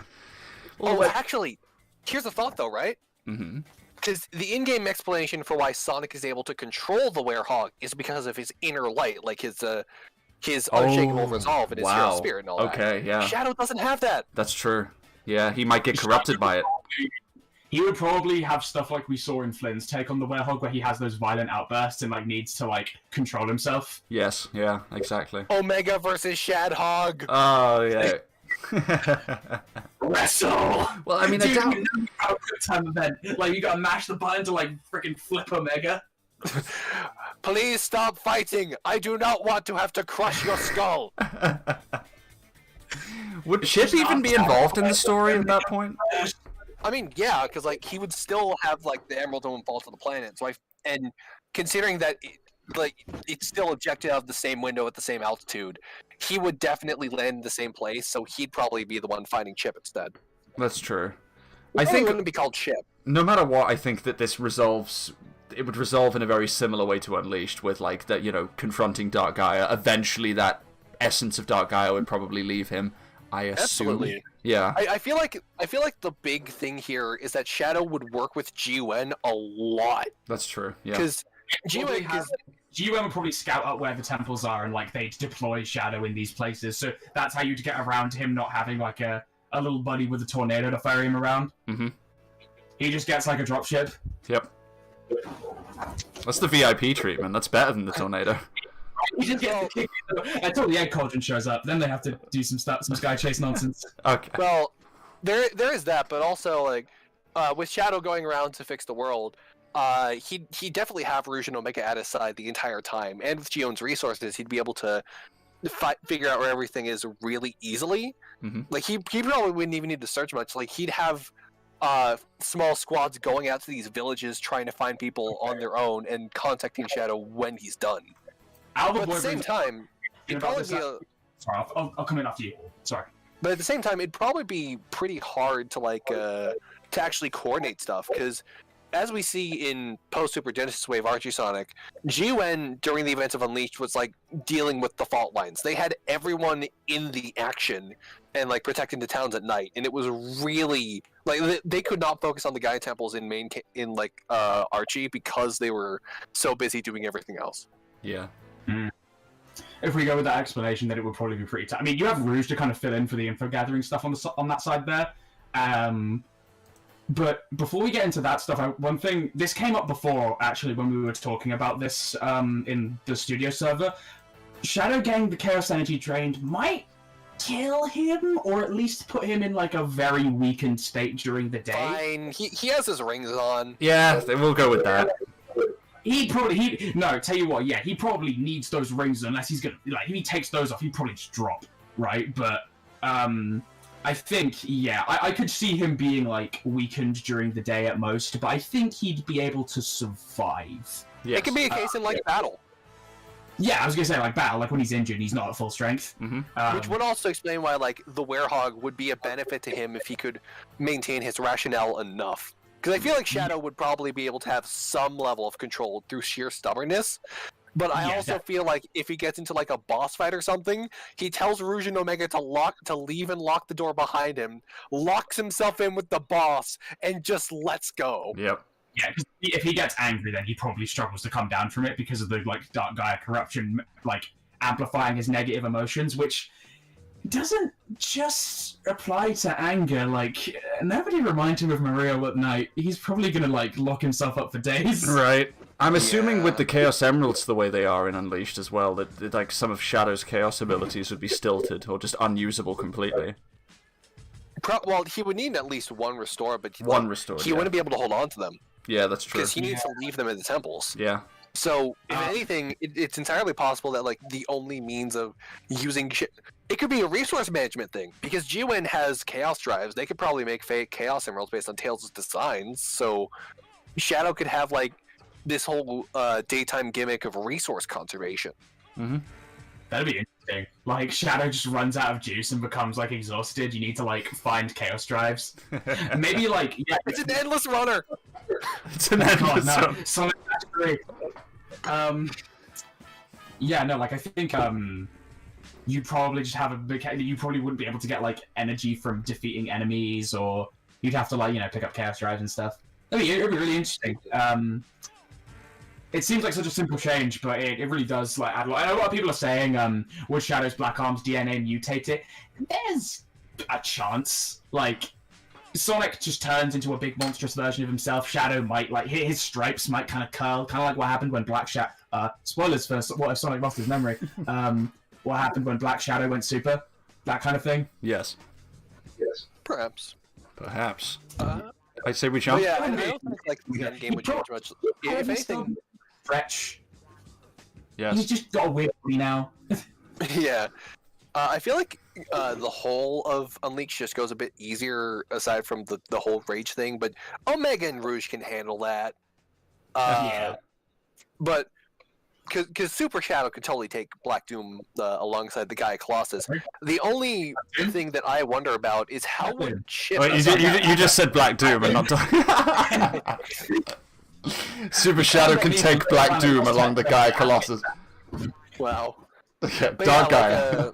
but how would Chip change? Because, I just saw someone in chat asking, what would Sonic do in this? I mean, he'd probably just be running around trying to help people, and Where was Shadow he in doesn't have the Chaos Emeralds.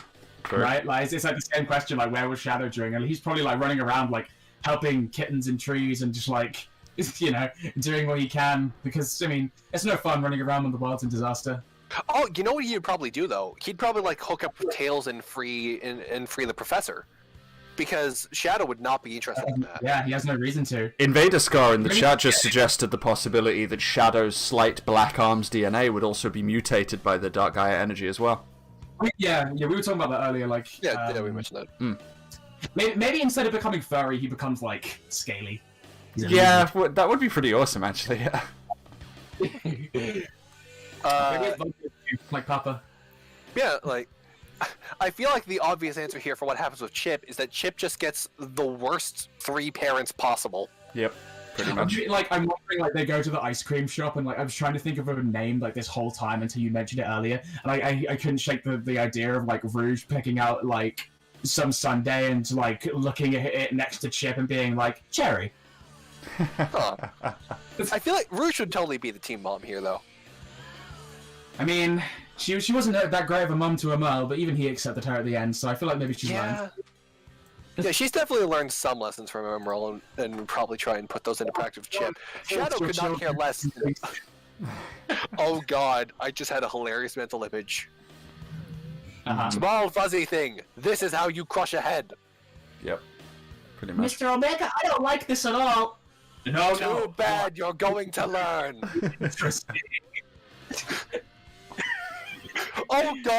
Oh god!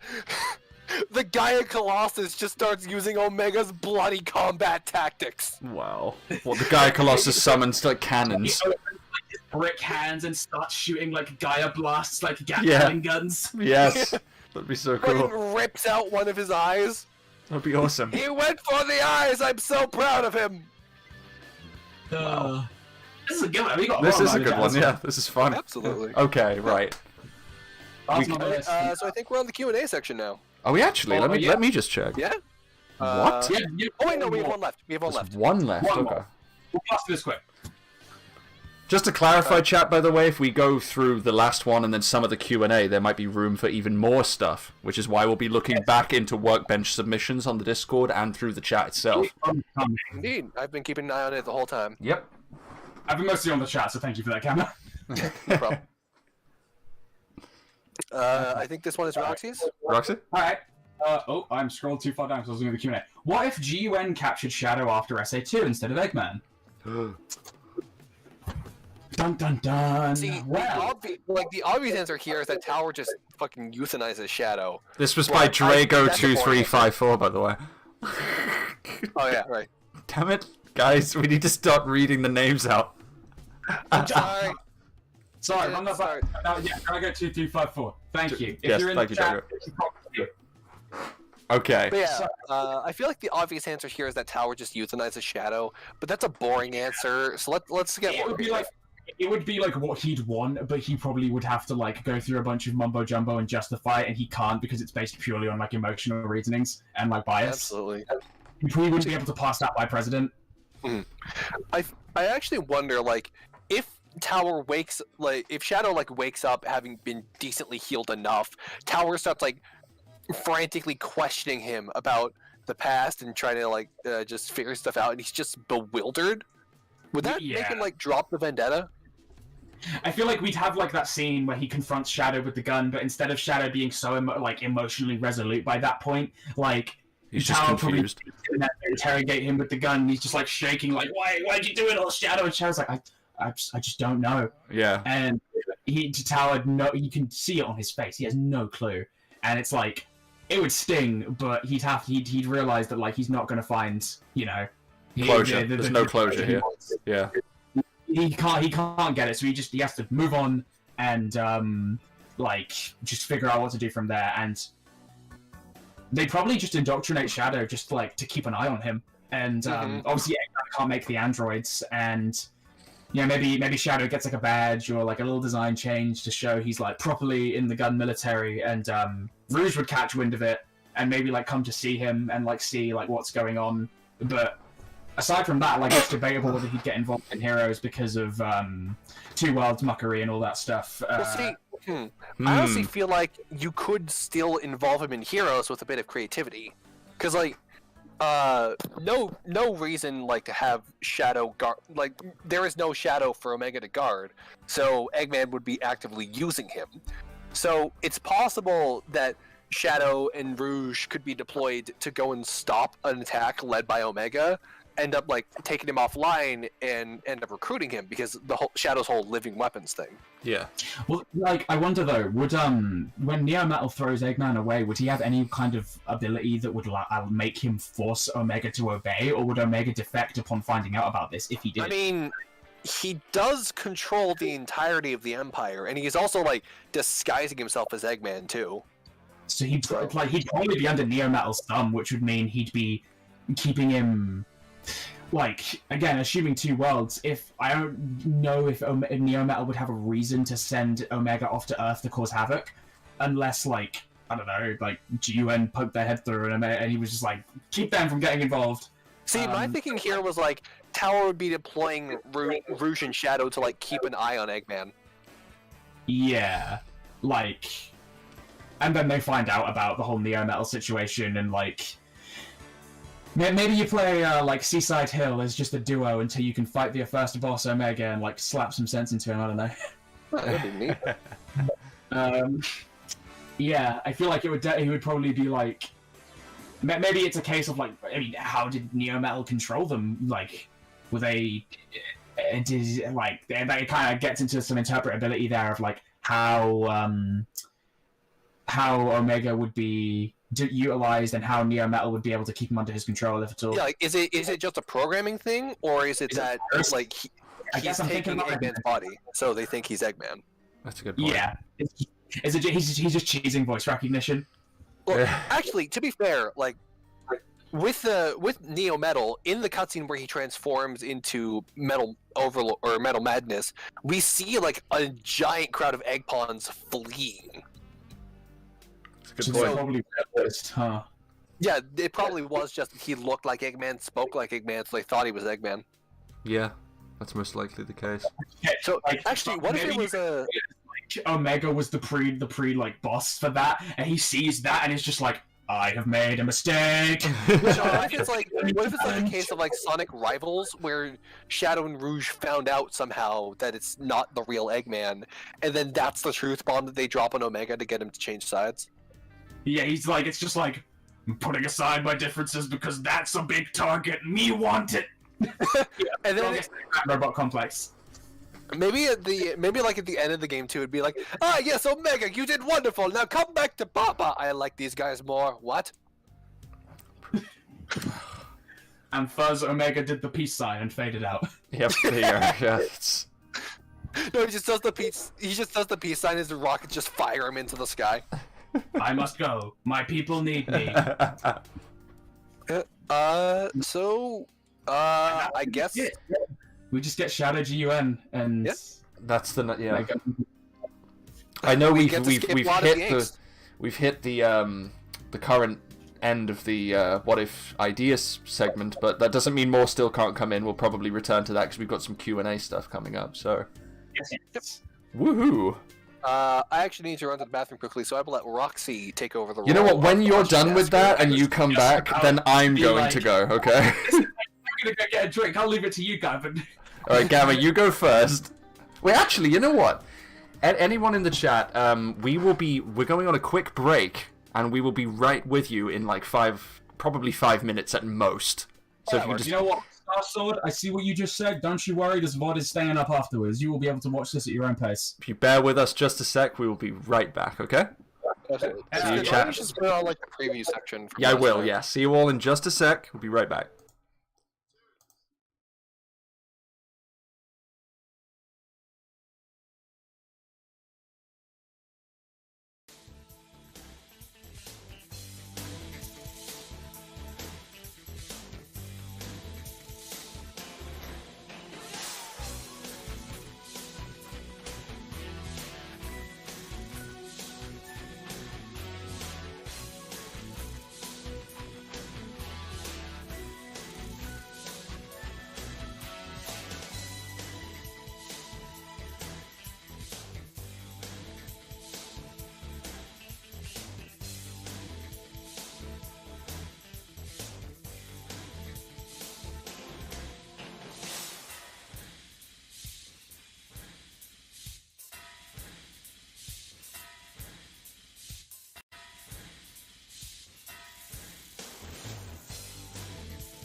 And we're back.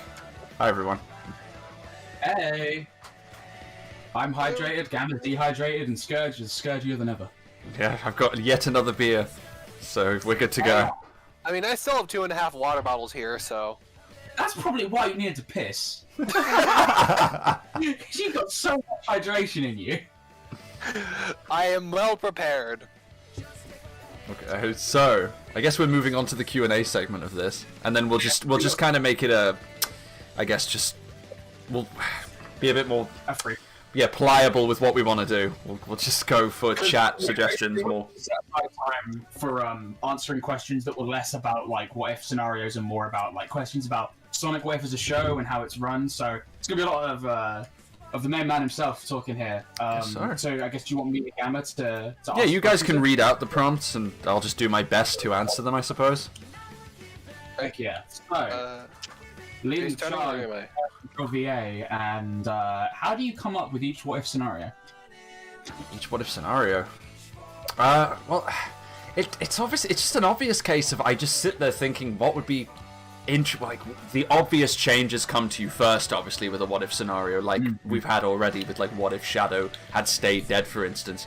I just try and branch out from that. I go for the less obvious ones, like Emerald surviving, for instance. Everyone forgets about him.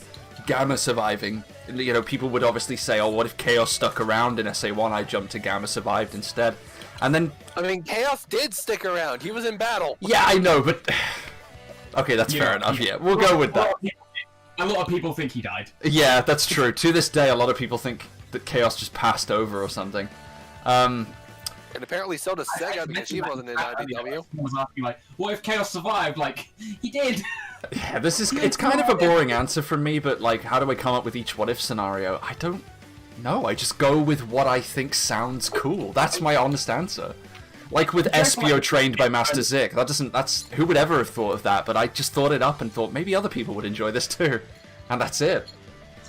A lot of them are like big hinge moments, you know, like characters dying, like things being lost, and like these big pivotal moments. But then that's why I think Espio stands out, because it's just like you took something so not obvious of just like, well, Espio trained in ninjutsu. What if he was trained by this martial arts guy instead of? Yeah, it kind of worked. Yeah. It's another hinge. It's just one that's like, you know, buried beneath a few dozen piles of rust. And I would even say that, like, titles aside, the actual hinge, as I keep referring to it, in that what if is what if Espio investigated the Lost Hex instead of Angel Island. That's not snappy as a title, but like, it's when constructing a what if, you kind of need to figure out your change. One change to make, and then watch it snowball from there. Like, I'm not trying to flame anyone in the chat, but a lot of what if suggestions that we get, they just feel like more fully thought out AUs. Like, what if like a bunch of characters swapped places? I make those AUs, but like the what ifs are different. They're more like examples of like the butterfly effect and like changing one thing and seeing what ripples from that. Yeah, exactly. But yes, yeah, no. Next question. All right. Sorry, I was editing the spreadsheet. All right, what is the this one is submitted from our fellow moderator Simon the Seventh. What is the exact process of creating a what if episode? Like, in what order does each piece of it, the art, the scripts, etc., get done, and how does the process look in general?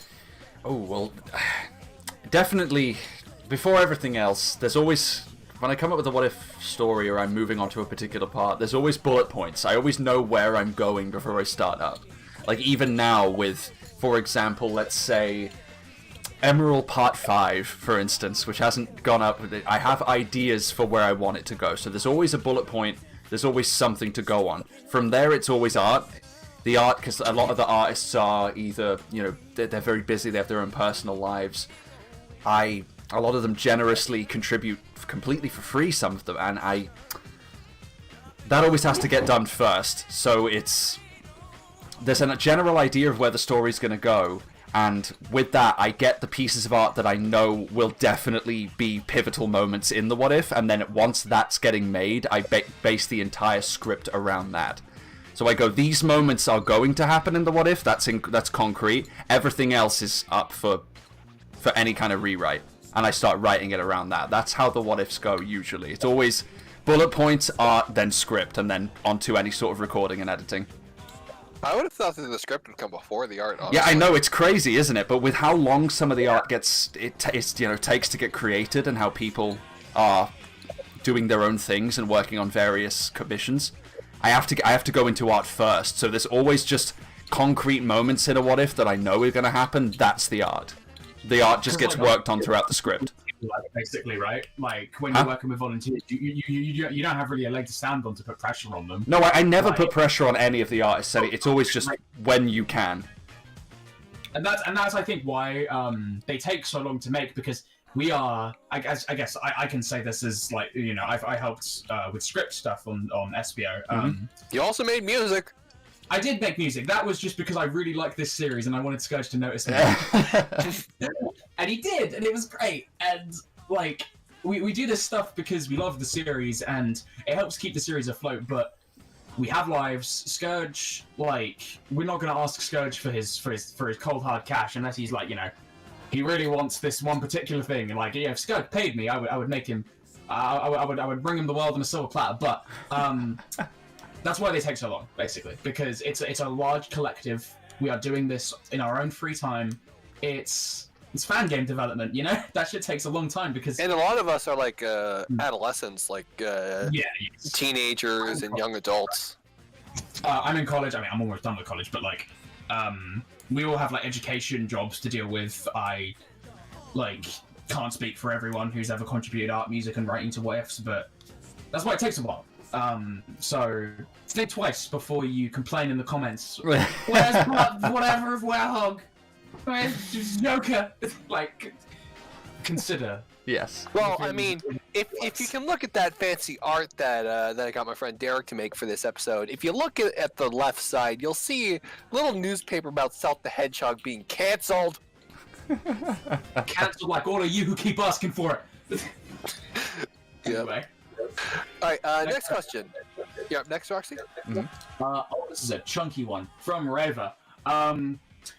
When writing a What If, how do you come up with certain plot points, such as Silver coming to the present early in What If Sonic lost his memory, and the half Werehog, half Hedgehog form, which we call Dusk Sonic, by the way, in White Space, from What If Sonic lost the Werehog form? Do you make decisions to tell a more interesting story, or do you look more towards facts and reasoning for these decisions? I mean, I would have to assume it's the latter, but talk to us, Scourge. Well...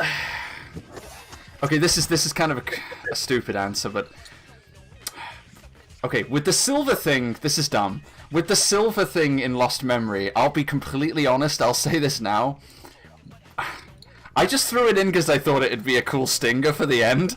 Like, oh wow, Silver's not in Heroes, oh my goodness. And then later on, I had to come up with a reason why he's there. So I just threw it in part 1 thinking that'll get everyone hooked, and it did. And then I later had to come up with why he was there. Scourge. Mm-hmm. The part where you made the Dragon Ball reference was when you used the Akira Toriyama approach. Pretty much, yeah. This is what happens. But, like, it works, right? Like, that's the thing. I'd like... You could have fooled me, because nothing you ever say in these videos sounds like you're pulling it out your ass. Well, see, that's the thing, though. Like, for example, with Dusk Werehog, half and half, or whatever you want to call it, that was actually fan-suggested. There were a lot of comments on part 3 of Werehog that were saying, you know, what would the white space do to him? Would it cause some sort of mixture? And I was very on the fence about using it, and then I said, I'll go all in with this, but I had to base it around facts. There had to be reasoning. And that's exactly right with this question. Even when it's a suggestion, or even if it's something completely ridiculous, I still try and base it have some sense to it. There has to be a reason. Like with Werehog in Secret Rings, right? Yeah, right. It's something the whole Generations arc of Werehog, because it's like I always compared it. Like, people, again, I don't mean to flame you, chat. We love you very much. We do. Like, suggesting an adaptation of Secret Rings after Black Knight is like asking, oh, I can't wait for Sonic 3 in Lost Memory. Yeah.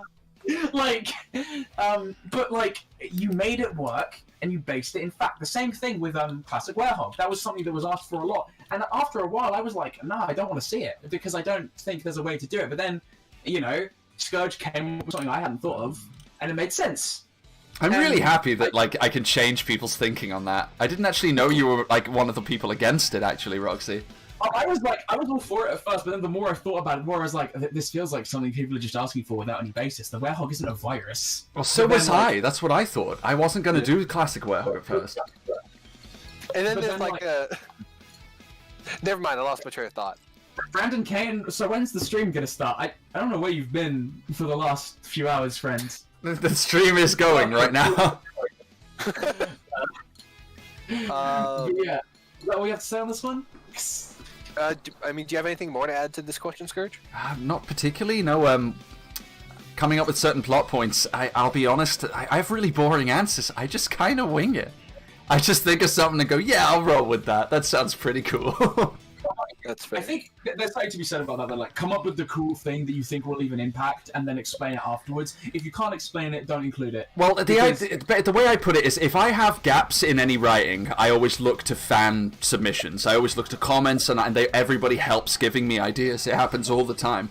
But with some what-ifs, there's always a basis going forward. Like with Emerald Survived, I knew from the outset of Part 1 that I wanted Gemerald to be the villain, and I wanted Masteral to happen. That was already an idea.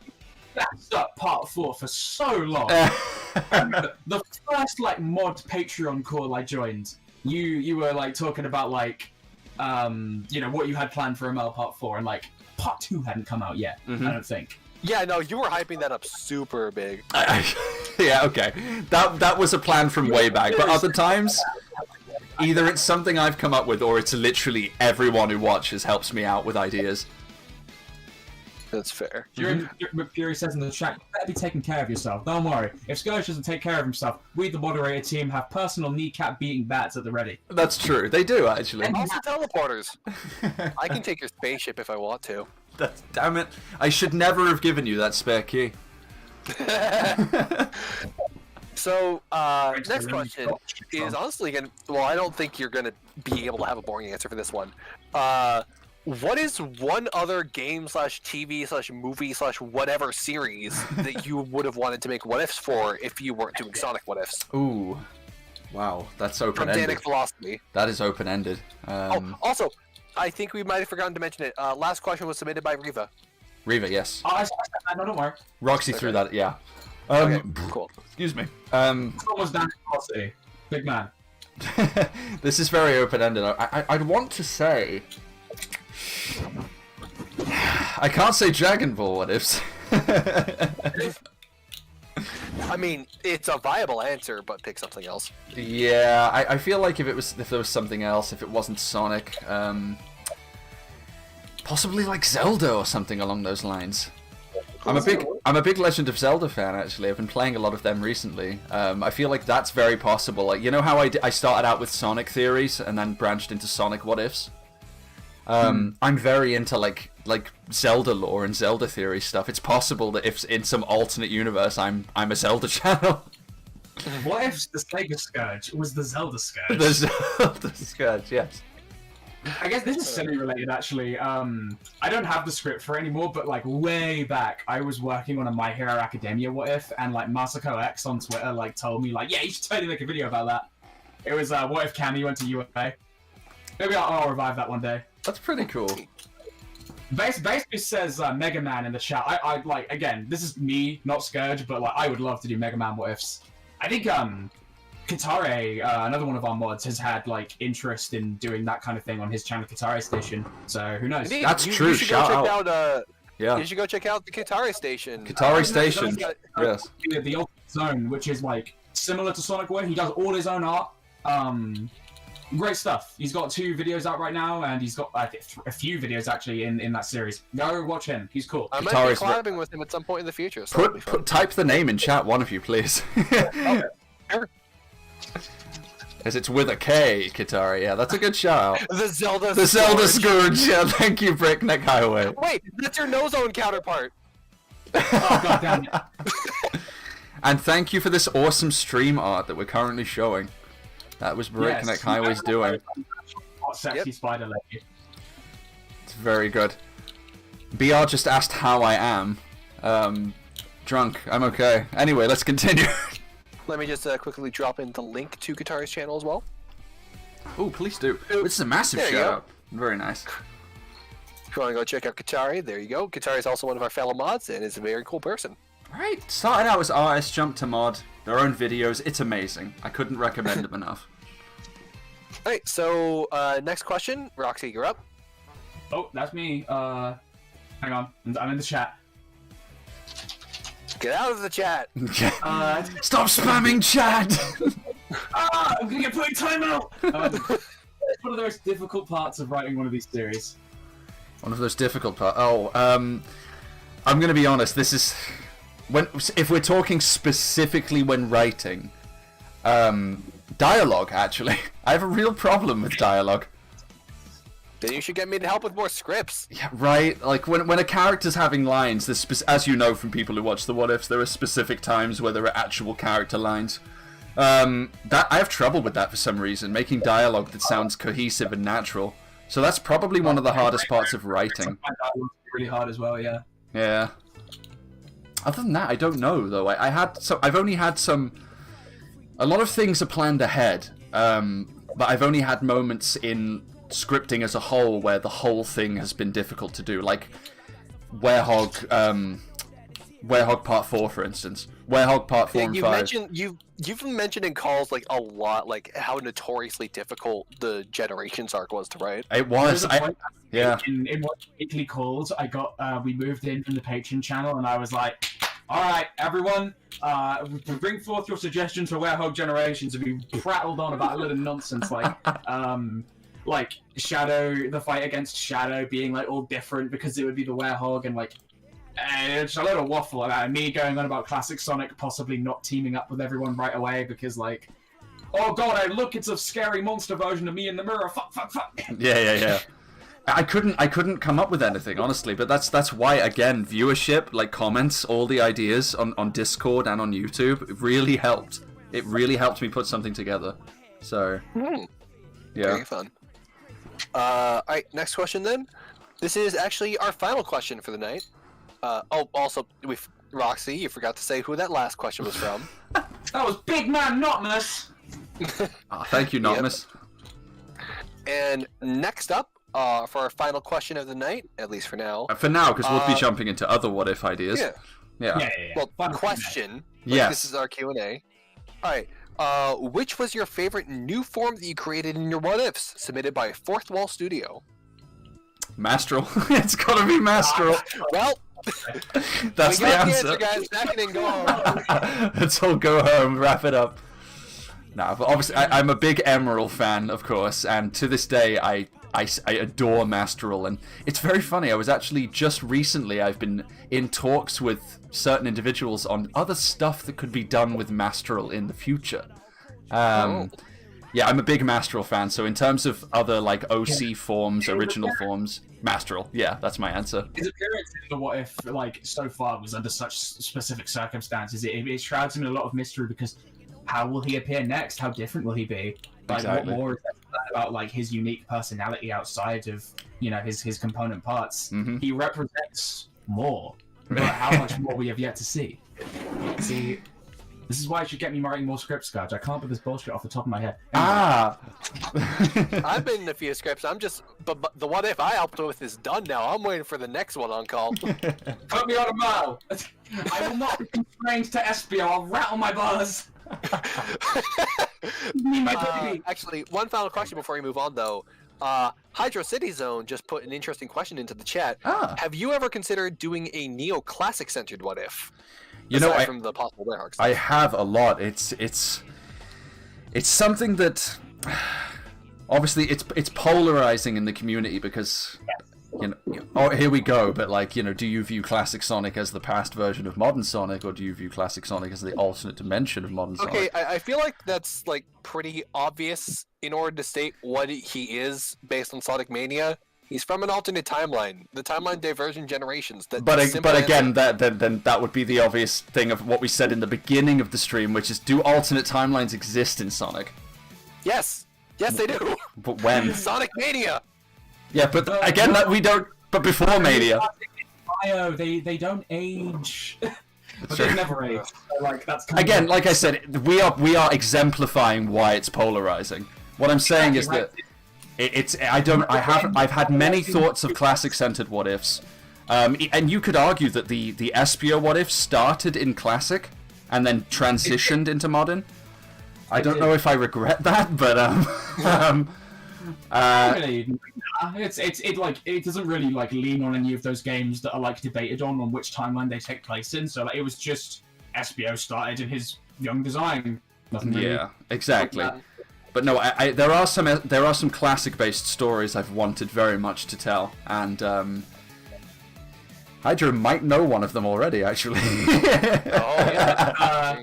I mean, the one that we bring up a lot, me and Hydro, is the potential of a Mania adaptation in the Werehog AU, because Classic Sonic's got some new kit. That's true.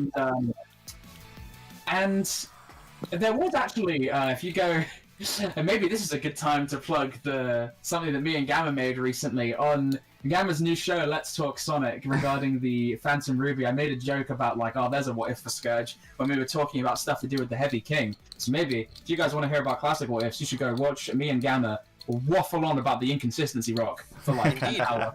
I was gonna say you can go look in the description of the stream to come find my links, but Scourge never put them there. I didn't get the links. There were no links. When did you provide me with links?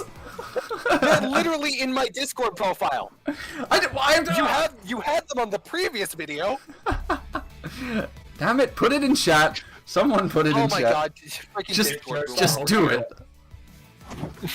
Alright, I'm just gonna put the link. That's the episode of Let's Talk Sonic. If you want to go check it out, I'd appreciate that a lot. It's a good video. I go listen to my phone mic instead of this one I'm using right now. You will have a better mic in the future. Yeah, because I'll have this one that I'm using right now. Hydra's in chat as well. I did notice you. Hi. Goodness me. Hydra the lad. Is that what we got? It's time to mess around with more, oh god, Mike, don't talk to me about Sonic and Homestuck. I'll waffle. We've hit a point now. No, you're not going back down there, Roxy. I'm not letting you fall. No, we've hit a specific point now in the. I'd say maybe half an hour more max. We'll just talk over other what-if suggestions and ideas that have come in, maybe Q&A things, and then we'll probably bring it to a steady close. Yeah, because we're like way ahead of schedule, like almost a full hour ahead. Right. Yeah, I mean, we've went on 2 hours already, I think. Yeah. Yeah. We have like a few suggestions left. We could probably end it at like whatever 30 it is in your time zone. Yeah, we'll go with the half-hour point. Alright. So let's smash these out. we have two more what ifs that I actually logged in the spreadsheet during the Q&A portion. So first of all, we have a submission from Sonic the Cool Dude. Discussing what if Sonic was the guardian of the Chaos Emeralds. This is actually a very interesting one. This is I remember this theory was specifically I remember seeing this online somewhere. Actually, it was a theory it originated in Sonic Colors DS, where Sonic had stated that the Chaos Emeralds had just appeared aboard the Interstellar Amusement Park for some reason, as if they were needed. Which it turns out that he needed them against Nega Mother Wisp. And someone suggested that obviously the Chaos Emeralds are just somehow attracted to Sonic. I think there was I've seen a theory, like, what if Sonic was... Like, if he is the guardian of the Chaos Emeralds, but he doesn't know it? I've seen a lot of that thrown around, like, oh, Sonic's connection to the Chaos Emeralds. He pulled them out of nothing in Unleashed, where I think it's... In that case, I think it's just more likely to assume he had them on him. I mean, didn't Shadow do the same thing in 06? Just pulled the rock out of his ass? Right, exactly, right? Like, this is just Hammer Space, not Sonic summoning them from around the globe. Exactly, yeah.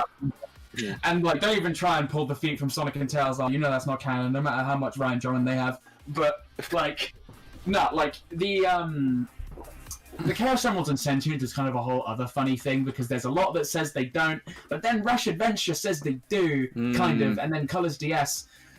My personal explanation for this is, after the... This is a bit of a waffle. Basically, to sum it up, Chronicles suggests that Emerl's consciousness may have, in some small part, been divided amongst the Chaos Emeralds when he vanished. It was never said he exploded. He disappeared in a flash of light.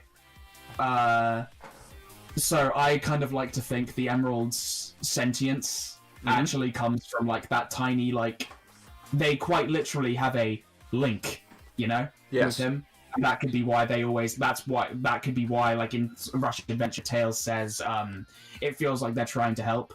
And Absolutely. like, honestly, yes, they came to him, needed them. If he was the As far as the Guardian specific- specifically, though. Yeah, like the specific wording of this question goes, it makes me think that there would be like two core changes here. One, Sonic knows about the Chaos Emeralds, and two, he has a similar bond to them as Knuckles has to the Master Emerald. Yeah. So, Did he just have them always? Like, did he have to stumble across this role, or was he born into it? Like, Exactly. There's a lot of questions here. Yeah. maybe he just stumbled across North Cave someday and some ghost told him, "You're protecting these rocks now." but Sonic cries, "I don't like responsibility." Where? And I feel like that would be the huge conflict, right? Like Sonic wrestling with responsibility.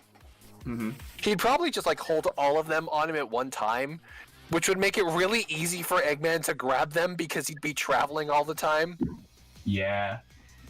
I kind of feel like it'd be just like this constant like Looney Tunes type or like Saturday morning cartoon cycle of within the first half hour of gameplay, Sonic gets into some Eggman trap and the Chaos Emeralds get scattered again, and they're in a race to get them all back. How many times can that happen before he starts to take precautions, though? I mean, how many times can Knuckles let the Master Emerald get broken? Yeah. Like, well, he only let it get broken once.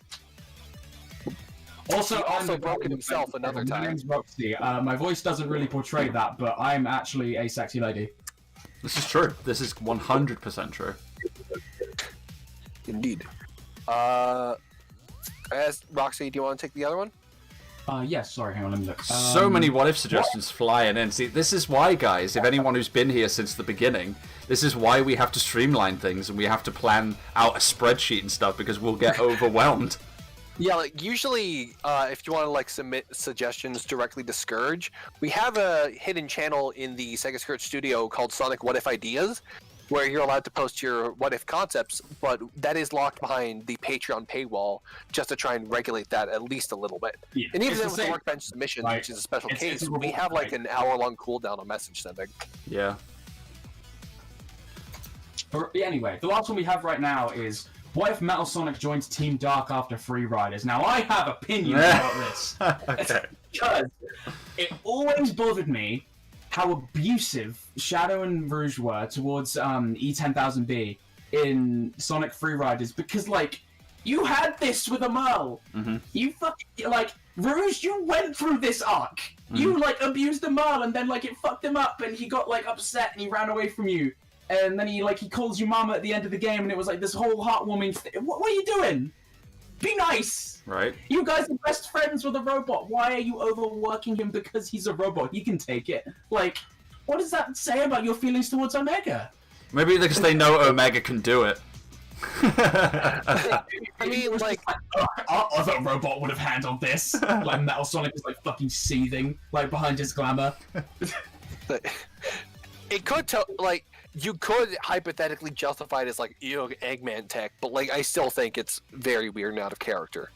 It is. It's presumably, like under the case of Metal Sonic actually joining Team Dark in this, they would actually be decent to him. Yeah, treat him better, and like, because Metal Sonic's whole plan in Free Riders was a bit weird. It was just like assimilate, like. Because people try and say that was like biodata assimilation or whatever, but I don't think that's the case, because as much as maybe Jet would like to tell you, your racing skill isn't hereditary or like biological, I think that was more of like a Baymax situation, you know? Like he was viewing the footage and like analyzing all their techniques and stuff. Isn't it? So it's like the same case as like as Team Sonic Racing, where Dodon Paul was just collecting the racing information for the sake of his cars. I didn't even get to play that story mode. I'm going to be honest. Oh wow! Okay, so in Team Sonic Racing, in Team Sonic Racing, there's a point where it's revealed Dodonpa is like collecting information on the racers, and the reasoning for that, because Dodonpa is not actually evil, he's doing it to like use the races to collect information about his testing cars and figure out how to make better cars. Yes. Yeah, he's just a nice old man. I knew that much. So in Free Riders, Metal Sonic is doing something similar, but he's just doing it to improve himself. See, it's nice data collection. That's what that is. Yeah. Companies learn from it. All It's of not like Mark's- yeah. All of the Sonic might be characters were illegal, using a but it's VPN still while nice. driving.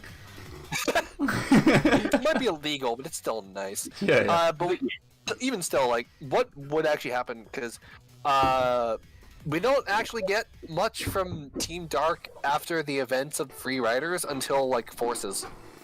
So yeah, it would just be like Metal Sonic. Okay, presumably because he was kind of acting alone in Free Riders anyway, so I assume he was having one of his like "I'm independent now" moments. So at least from what I remember, anyway, I don't claim to be a Free Riders expert. Metal, honey, you need to stop having this rebellious. Well, did he actually run away after the end of Free Riders? I think he did, didn't he? He vanished. For like Shadow to run in and be like, "Hey, I have this living weapon part of my character that makes me want to enable it in." And, you know, I got this from Archie and kind of Sonic Battle. I personally think that Archie got it from Sonic Battle. But, That's you true, know. yeah. I mean, it's Ian Flynn, so he probably did. But yeah, no, like, I feel like they would, you know, hunt him down after that and be like, "Hey, like, Mel, we worked together before," says Shadow, kind of playing off of Rivals, like, "we can give you a place, like, we will, like, you know, we'll be there for you, and, like, keep you safe from the Eggman and give you, like, things to, you know, do, like, give you purpose. Like, GUN calls us up, gets us on jobs every so often, it'll be great." And I guess, like, yeah, from then, Metal Sonic just becomes, like, an independent mercenary alongside Team Dark. Maybe there's probably some friction between him and Omega. Maybe they can't be in the same room for a good while. And, yeah, there's, not really much they can do because, like you say, Gamma. Here's a thought, actually, because the whole thing about friction between Metal and Team Dark, it would probably be better for GON to use him as an independent agent, right? Yeah, That's true, separately. What if he's the one that fights the Jackal Squad? Oh dear. So Yeah, that's the thing. because like I you don't can think he argue would- about like because you can argue about like we touched on this in Let's Talk Sonic, but in the canon of the games, Shadow did kill the Jackal Squad and humiliated their leader, just leaving him alive because he saw the leader was like too weak and he just wanted to move on. Yeah. Whether you think that's in character for Shadow or not, I have no doubt that Metal Sonic would fucking eviscerate the Jackal Squad. Yeah. Which means no infinite. Pretty much. Which means either Eggman has to make a completely, like, robotic host for the Phantom Review prototype, or he has to man up and slap on his own chest. Maybe he makes himself like a combat suit to facilitate it. I think that the ultimate sort of irony would be is if he makes a Metal Sonic to combat Metal Sonic. He's just like, this is insulting on so many levels. Wait, you know what? Actually, what if he's like, no, I'm not using Metal Sonics anymore. I'm using Metal Knuckles or Mecha Sonic. Metal Shadow! My two greatest government enemies turned into one. This can't go badly whatsoever. Why is he authoritarian? And then, like, I guess someone brought up IDW, or sorry, someone brought up Neo Metal, which made me think IDW. Sorry about that crossfire, putting words in your mouth. IDW, I get to briefly touch on this to be completely different. Starline would have to get kicking to re-brainwash Eggman, you know, make him Eggman again. It'd also be difficult because the Chaotix would be watching him instead of going off to help with the fight for Angel Island. So he'd probably have to like fight the Chaotix if he wanted to get Mr. Tinker. And if the Chaotix was able to win like one fight, which I feel like they would be able to because they have Espio and Vector there. Yeah, between all they'd three probably- of them, like, even if Starline does reveal his hypnosis thing early, he straight up says it's not good at crowd control and is only good at like one at a time. So he wouldn't he'd be able to take out one of them with it at most, but Probably Vector. He'd probably use it on Vector, like the big muscle, and then it would be between, you know, Espio and Charming to take him out. He wouldn't have his heal spares or anything at that point, so we'd have the Warp Topaz actually. So, but even then, like, if he does like take Mr. Tinker, like if he does manage to beat them, take Mr. Tinker and escape, that is 1 full week before he starts before he like is able to make any progress on Eggman, and like as soon as like the Chaos can contact Sonic and the gang, they're going to begin like a worldwide manhunt to find Mr. Tinker. And knowing Sonic, they'd probably find him. Will Sonic have something to do with the speeding of the transition, or was that like there was a debate about that? Was that just like him walking in at a convenient time, or was it actually partially helped along by Eggman seeing Metal Sonic again? It was like solidified by Metal Sonic. Like it's made very clear in the visuals. He is still Mr. Tinker. He's doing some Eggman-like things, but he is Mr. Tinker. Then Metal Sonic walks in. He like makes contact with Metal Sonic. All the memories of what Eggman and Metal Sonic have done together come back, and boom, he's Eggman again. It's exactly what happened when Amnesiac Sonic saw Burning Blaze and he remembered the events of Rush. Absolutely. Now, we don't have any more suggestions. And I don't know if Scourge has much. I know you get asked a lot about doing what ifs and other continuities. One that I did see was kind of an interesting thing. Me and Gamma kind of do this thing a lot, so I guess I'd want to like bring this up. How would you go about bringing back an old character like from the comics and reinterpreting them for the game canon? Like the example here being Mammoth Mogul, but I guess if we're to be a bit wider about it, like, does anyone have like a particular character from like a comic or a TV show, like Sonic X? Yes, Mammoth Mogul, the comic book superstar. Like, yeah, how would you guys like go about bringing them into the game canon, I suppose? This is interesting, because I don't know if I can say too much on this, because this isn't to, like, again, I will neither confirm nor deconfirm anything, but I've had thoughts about how I would adapt other canonicities and other canon characters into main game canon. I'm not saying that's happening or isn't, but I've had thoughts about it. It's a very sensitive subject, though, because turning them fully... like, wasn't there a comment from Ian Flynn once where he said that, in his opinion, a canon Styx could be in the main game universe somewhere? Yes. Yeah. Exactly. It's that kind of thing. You have to wonder what's she like, right? It's like on Sonic Channel, so it's possible. Yeah, he's like easily like the one boom character that you could get in there. I mean, to be fair, Ian Flynn, it's a bit of a shoot the messenger thing, but he's already kind of screwed over one of your what ifs because he said that organic people can't go super with the Master Emerald and only robots can, which is fucking idiotic in my opinion. Why that's such a useless rule. Yeah, like, Emerald what if screwed now, yeah. Robots, like, why can they use it, but organics can't? But robots can't use it. Flynn also recently said that the two worlds thing is actually 2 dimensions. What? You see, it's always changing, and again, this is a bit of a shoot the messenger thing, but like, you put far much more effort into holding this canon together than Sonic Team does in Very Sketch. Like, because again, it's a lot of just like what's convenient at the time, but this is getting into Let's get angry, guys! Also, can we publicly execute Breakneck Highway for his blasphemous comment here? He's going into jail for Joffrey crimes. We're not paying you for this art. You can give that money back. We'll suck it back out of your bank account with a vacuum. Alright, so we have 7 minutes left, I believe. Yeah, but not much left. I guess it's just like I'm just checking through chat, honestly. If you guys see anything, take anything from the chat, or should we just do final? Sega Steven jumped in. Shout outs to Sega Steven in chat, the one who's done all the What If opening animation, which is hold on to Sega What If. Steven, the man. That's my highest form of praise, calling people big man. It transcends them. But yes. If you guys see anything in chat, please shout it out. I'm looking. It's like a blur because there's so many people. It's pretty amazing. What if Eggman's Death Egg plan worked in Sonic 2? Random Scout needs to know. Okay, we did kind of address this at the start. Pretty much any instance where Eggman wins, it pretty inevitably just is Eggman Land comes to be, Silver comes back, and everything's hunky-dory, unless Silver dies or whatever, and then in which case it's just Eggman wins.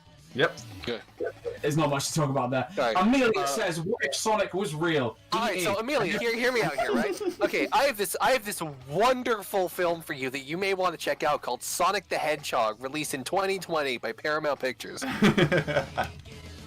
Can I call Amelia Big Woman? Big woman. That's you and me. God. See, Sonic is real, and every second you aren't running, he's getting closer. I really like this sort of segment of just going apeshit with the chat. Like, K9 Madian suggests, what if Shadow taught Sonic and Knuckles how to use Chaos Energy? Or I guess, like, better, how to use it better. I mean, we kind of touched on that in the, you know, what if everything went right with the Arc thing? Shadow would kind of do that with Sonic, and, well, Sonic might inspire himself based on Shadow, yeah. Yeah. I think my parents heard me shouting. I hear Sorry. music playing. I heard some strange music just now. What was that? That was Sorry, kind what was the question? I heard some spooky music playing. Anyway, let's go ahead. That was the phone going off from across the room. Okay. Shard754 asks, is it canon in games that GUN reverse engineers Eggman tech? There is nothing to suggest that in the current canon. No. I would like to think that, because based on like how like Diablon's coloration and things, but there's nothing to actually like concretely say so. Oh, okay. Loose Goose just suggested something pretty interesting. What if Omega was a spy for Metal Sonic during the events of Heroes? I just saw that as well. A triple agent. A triple agent, yeah. I don't know. Ooh, I'm drawing a blank on this one. Sorry, I'm back. What was the question? The question is, fuck, I lost two. You can tell it's getting more what if chaotic Omega now. was a spy for Metal Sonic? What if Omega was a goddamn spy for Metal Sonic in Sonic Heroes? Then It's treason then. We sort of touched upon that again in the what was it? The one where Eggman turned good. It's like Eggman and Omega working together, but yeah, we just kind of don't get Omega, and Well, I mean, the most that really I would affects also think like this is like Omega is working with Team Dark under the pretense that he was in the original story. Oh, wow. But he actually knows that Neo Metal Sonic is the one in charge and is like planning to backstab them. I have one here. Invader Scar in the chat said, "What if the Knuckles clan was taken by Argus instead of the Nocturnus? Would Shade become the new Master Emerald Guardian?" Huh. Okay. Okay, so that would assume that the Knuckles clan won the war. So that would probably mean they managed to beat Chaos. Yeah, that's true. It's pretty rough, yeah. Mhm. It would mean that, I mean, I guess the world would be so much more technologically advanced because even if the Nocturnus were reclusive, they would have had so much like available to the world. And the problem is, even if they win the war, if Ix survives, he's crazy, bro. Like, he won't stop. And if it gets into the situation where if anyone from the Nocturnus clan is becoming the Guardian of the Chaos or the Master Emeralds, he's gonna either make it him or someone who directly answers to his beck and call, like poor Shade. Yeah. So I feel like that's a problem, right? Like they kind of colonize the world, and maybe if Ix doesn't find a crack for immortality, you know, he passes away, and we grow up in like, you know, Sonic. It's already a dystopian future by Sonic's time, maybe. Like, who even knows? Perhaps. Okay. Question for DD, not a what if, but a question. How would you make a Sonic TV show? Oh wow. So an open-ended one. Yeah, this isn't something that I could answer off the top of my head. This is something that would require months and months of planning and preparation. Would you mind if I answer this one? Actually? Yeah, please, go ahead, thoughts yeah. in the past. Okay, so the idea I had for a Sonic show a while back would be an original story reinterpreting the canon, focusing on Sonic, Tails, and Amy as the protagonists. It'd be sort of a semi-slice of life stuff that slowly builds to the main plot, and we would get like core plot sections in like the mid-season and end season section of the plot with small that takes like the elements from before, puts them all together, puts the complete picture of the story, and goes ahead with them. The specific idea I had for like hypothetical season 1 would be like a pseudo Sonic 3 adaptation for the first half with Knuckles and Eggman as the co-villains, something in the mid-season causing the Master Emerald to break and release Chaos as the big baddie for the rest of the season, and then we would get Perfect Chaos versus Super Sonic as like the final episode of the season. the way you were kind of talking about, like, I just blurted it out there, like, talking about, like, having these slice of life portions between, like, big plot dumps kind of reminds me of the structure of Steven Universe a bit, where they were kind of... That is actually my inspiration for it. Yeah, right, because it's like, you know, Steven going through all his human stuff and then all his gem stuff. It's kind of like that. Well, I guess instead of, like, quote-unquote human stuff, it'd be, like, Little Town Hero stuff versus End of the World stuff. Yeah. Yeah, like I said earlier, like Sonic saving cats from trees, like that Boom commercial. Like an episode about, like, you know, Sonic takes Helen out to hang out on an island, and it's like this fun, like, little adventure that doesn't really have anything to do with it, but it's a great window into his character and like the kind of person he is. This is kind of related to that, but I just kind of want to ramble about this while we just have like a few minutes left. I think it's so damn cool that in that, like, website that was put out for the development of Sonic 06 and the director's talking about it, he said that when he was trying to, like, reimagine what it means for Sonic to be cool in the modern day, he looked at specifically Sonic X to also inform how he thinks Sonic should interact with humans. And he said, he specifically mentions that, like, he really liked the episode with Sonic and the girl in the wheelchair, and, like, that's what makes Sonic cool. And I think that is such a goddamn base take. And the fact that Helen might have in some way inspired Elise is just really interesting to me. That is really cool, yeah. Sonic carries her around all the time. I think we're out of time then.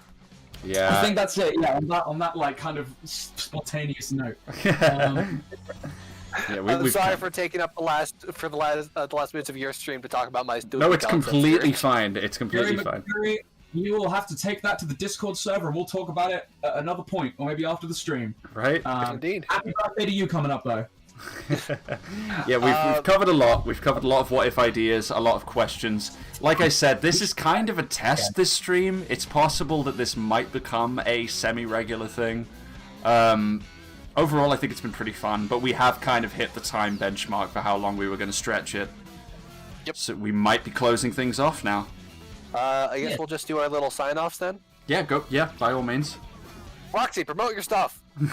Oh, I don't have anything. I make music. I can't put my commission plug, so I guess if you join the Discord server, Roxy's join the Discord server. I take music commissions for your OCs and like other general stuff. I score the music videos and I score music for videos. I've done so for Scourge. You should come and give me money, and I'll give you tunes. I'll give you tunes. If you want to find Roxy's commission sheet, it is in the section. And Amy's theme is playing. Promotion section. Amy's theme is playing in the background to make it even more effective. As for me, I am Mechanist Gamma. I'm an in-progress YouTuber who's working on some stuff and hoping to put some more videos out more frequently over the course of the summer. Currently, I have Mechanist Gameplay, which is me dicking around with some friends and playing some games. For example, Roxy, who has joined us for a few videos so far. I have Let's Talk Sonic, which is where me and Roxy sit down and talk about some Sonic stuff, where we might be getting some other people to come cameo in some later episodes. And I have a currently in progress show called Mechanist Gamma Originals, where I sit down and write some video essays on some stuff I like video games. I feel like I'll be guesting on that at some point. Perhaps. On the day that we make the Two Worlds episode of Let's Talk Sonic, you will be there. In case I need to say my bit, I would be very curious if anyone was here and didn't know what my channel is or what I do. How did you find this stream? But yeah. Join us. Who are you people? I guess I'll leave it on the... How do I put this? There was people who've been following the community posts will know that there is a Metal Sonic what if in the works. I will not reveal what that is just yet. But there is something coming before that, which is a tester for something else. And it follows heavily off of the back burner of something else, which I cannot reveal just to keep it extra special. When it drops, you will be very surprised, and hopefully you will like it a lot.